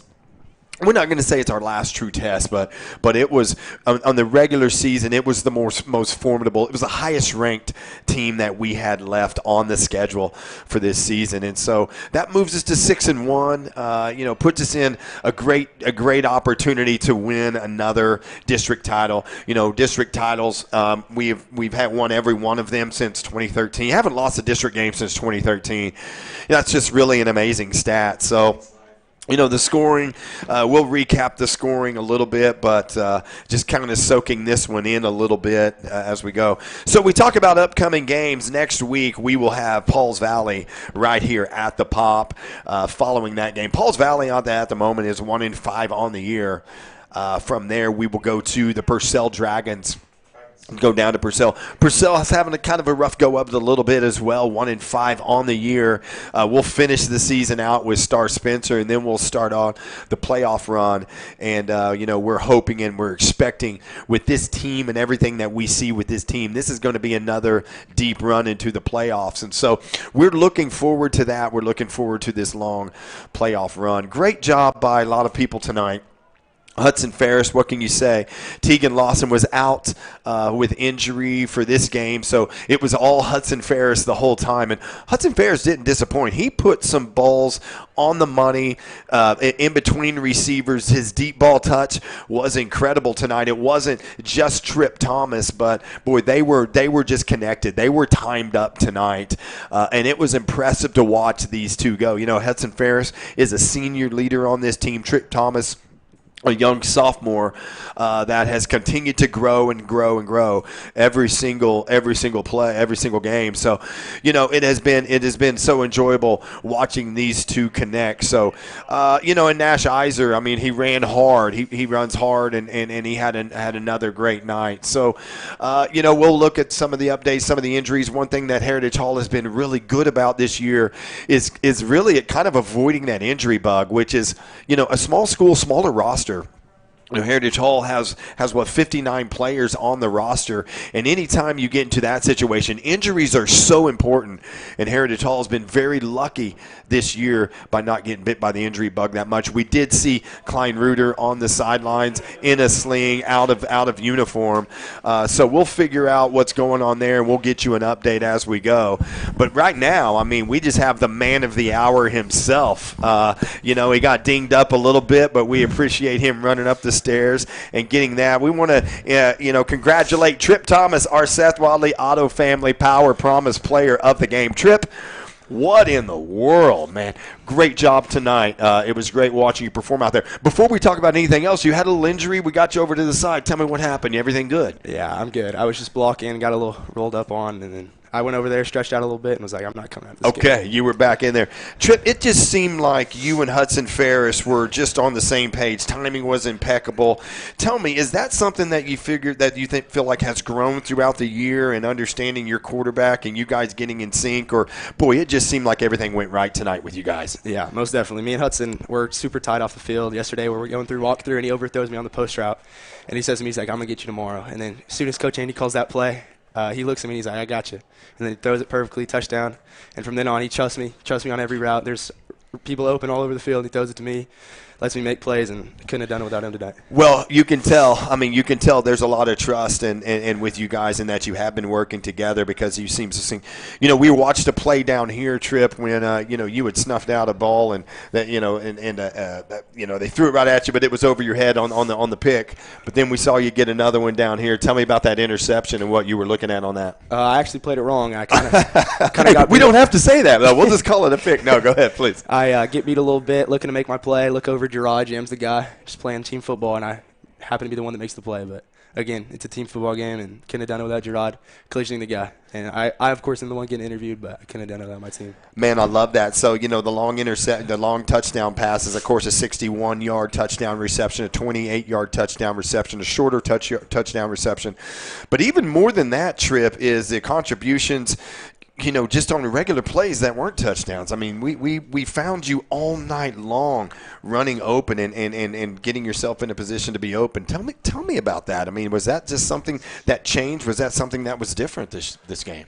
Yeah, definitely. I mean, the script this week was a lot more run heavy, and so we knew we were gonna have to block a lot today, and all the receivers did a great job blocking. And I think everyone's not selfish. Everyone wants to win regardless how, especially knowing this is gonna be a big game. We know they're a great team. And we knew it didn't have to be the passing game, and obviously ended up being it. But we scored run plays. All the receivers blocked great. It's a great game. So now we're 6-1 on the year. We had the tough loss early, but 6-1 on the year. Pretty favorable schedule coming up here in the next 3. We can't take anything for granted, but in a good position to win another district title. And what's the mindset of the team right now? I think everyone just wants to stay locked in. Obviously, we're getting better every week. Tonight was a little bit rough on personal issues, getting personal fouls, stuff like that. We got to fix that. But I think we're getting better. We're getting more physical, playing more as a team every single game. And we're going to figure it out. We're going to all put it together, and everyone's going to see it. And it's going to be special. You're a sophomore, and the word around here is, we need to see you play some baseball, too. Trip Thomas, our Seth Wadley Auto Family Power Promise Player of the Game. Congratulations on a great effort. We've seen this building with you all year long, and it just feels like it just culminated today into exactly what we anticipate you being. So thank you for your effort. Thank you for everything tonight. And we're going to take a break. We're going to take our last break of the night, and we will be right back. You are watching Heritage Hall Football right here on the ChargerVision Network.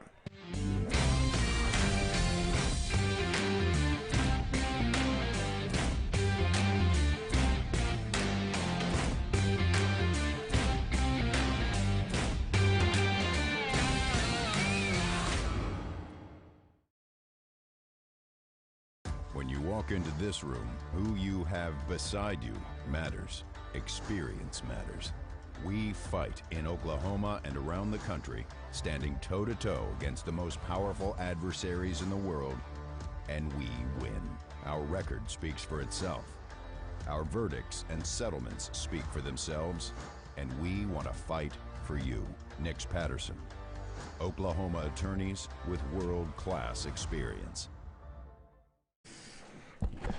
Well, that's going to do it here at Pop Murray Field. Join us next week for Pauls Valley actually comes in here to be a 7 o'clock kick next Friday right here at Pop Murray.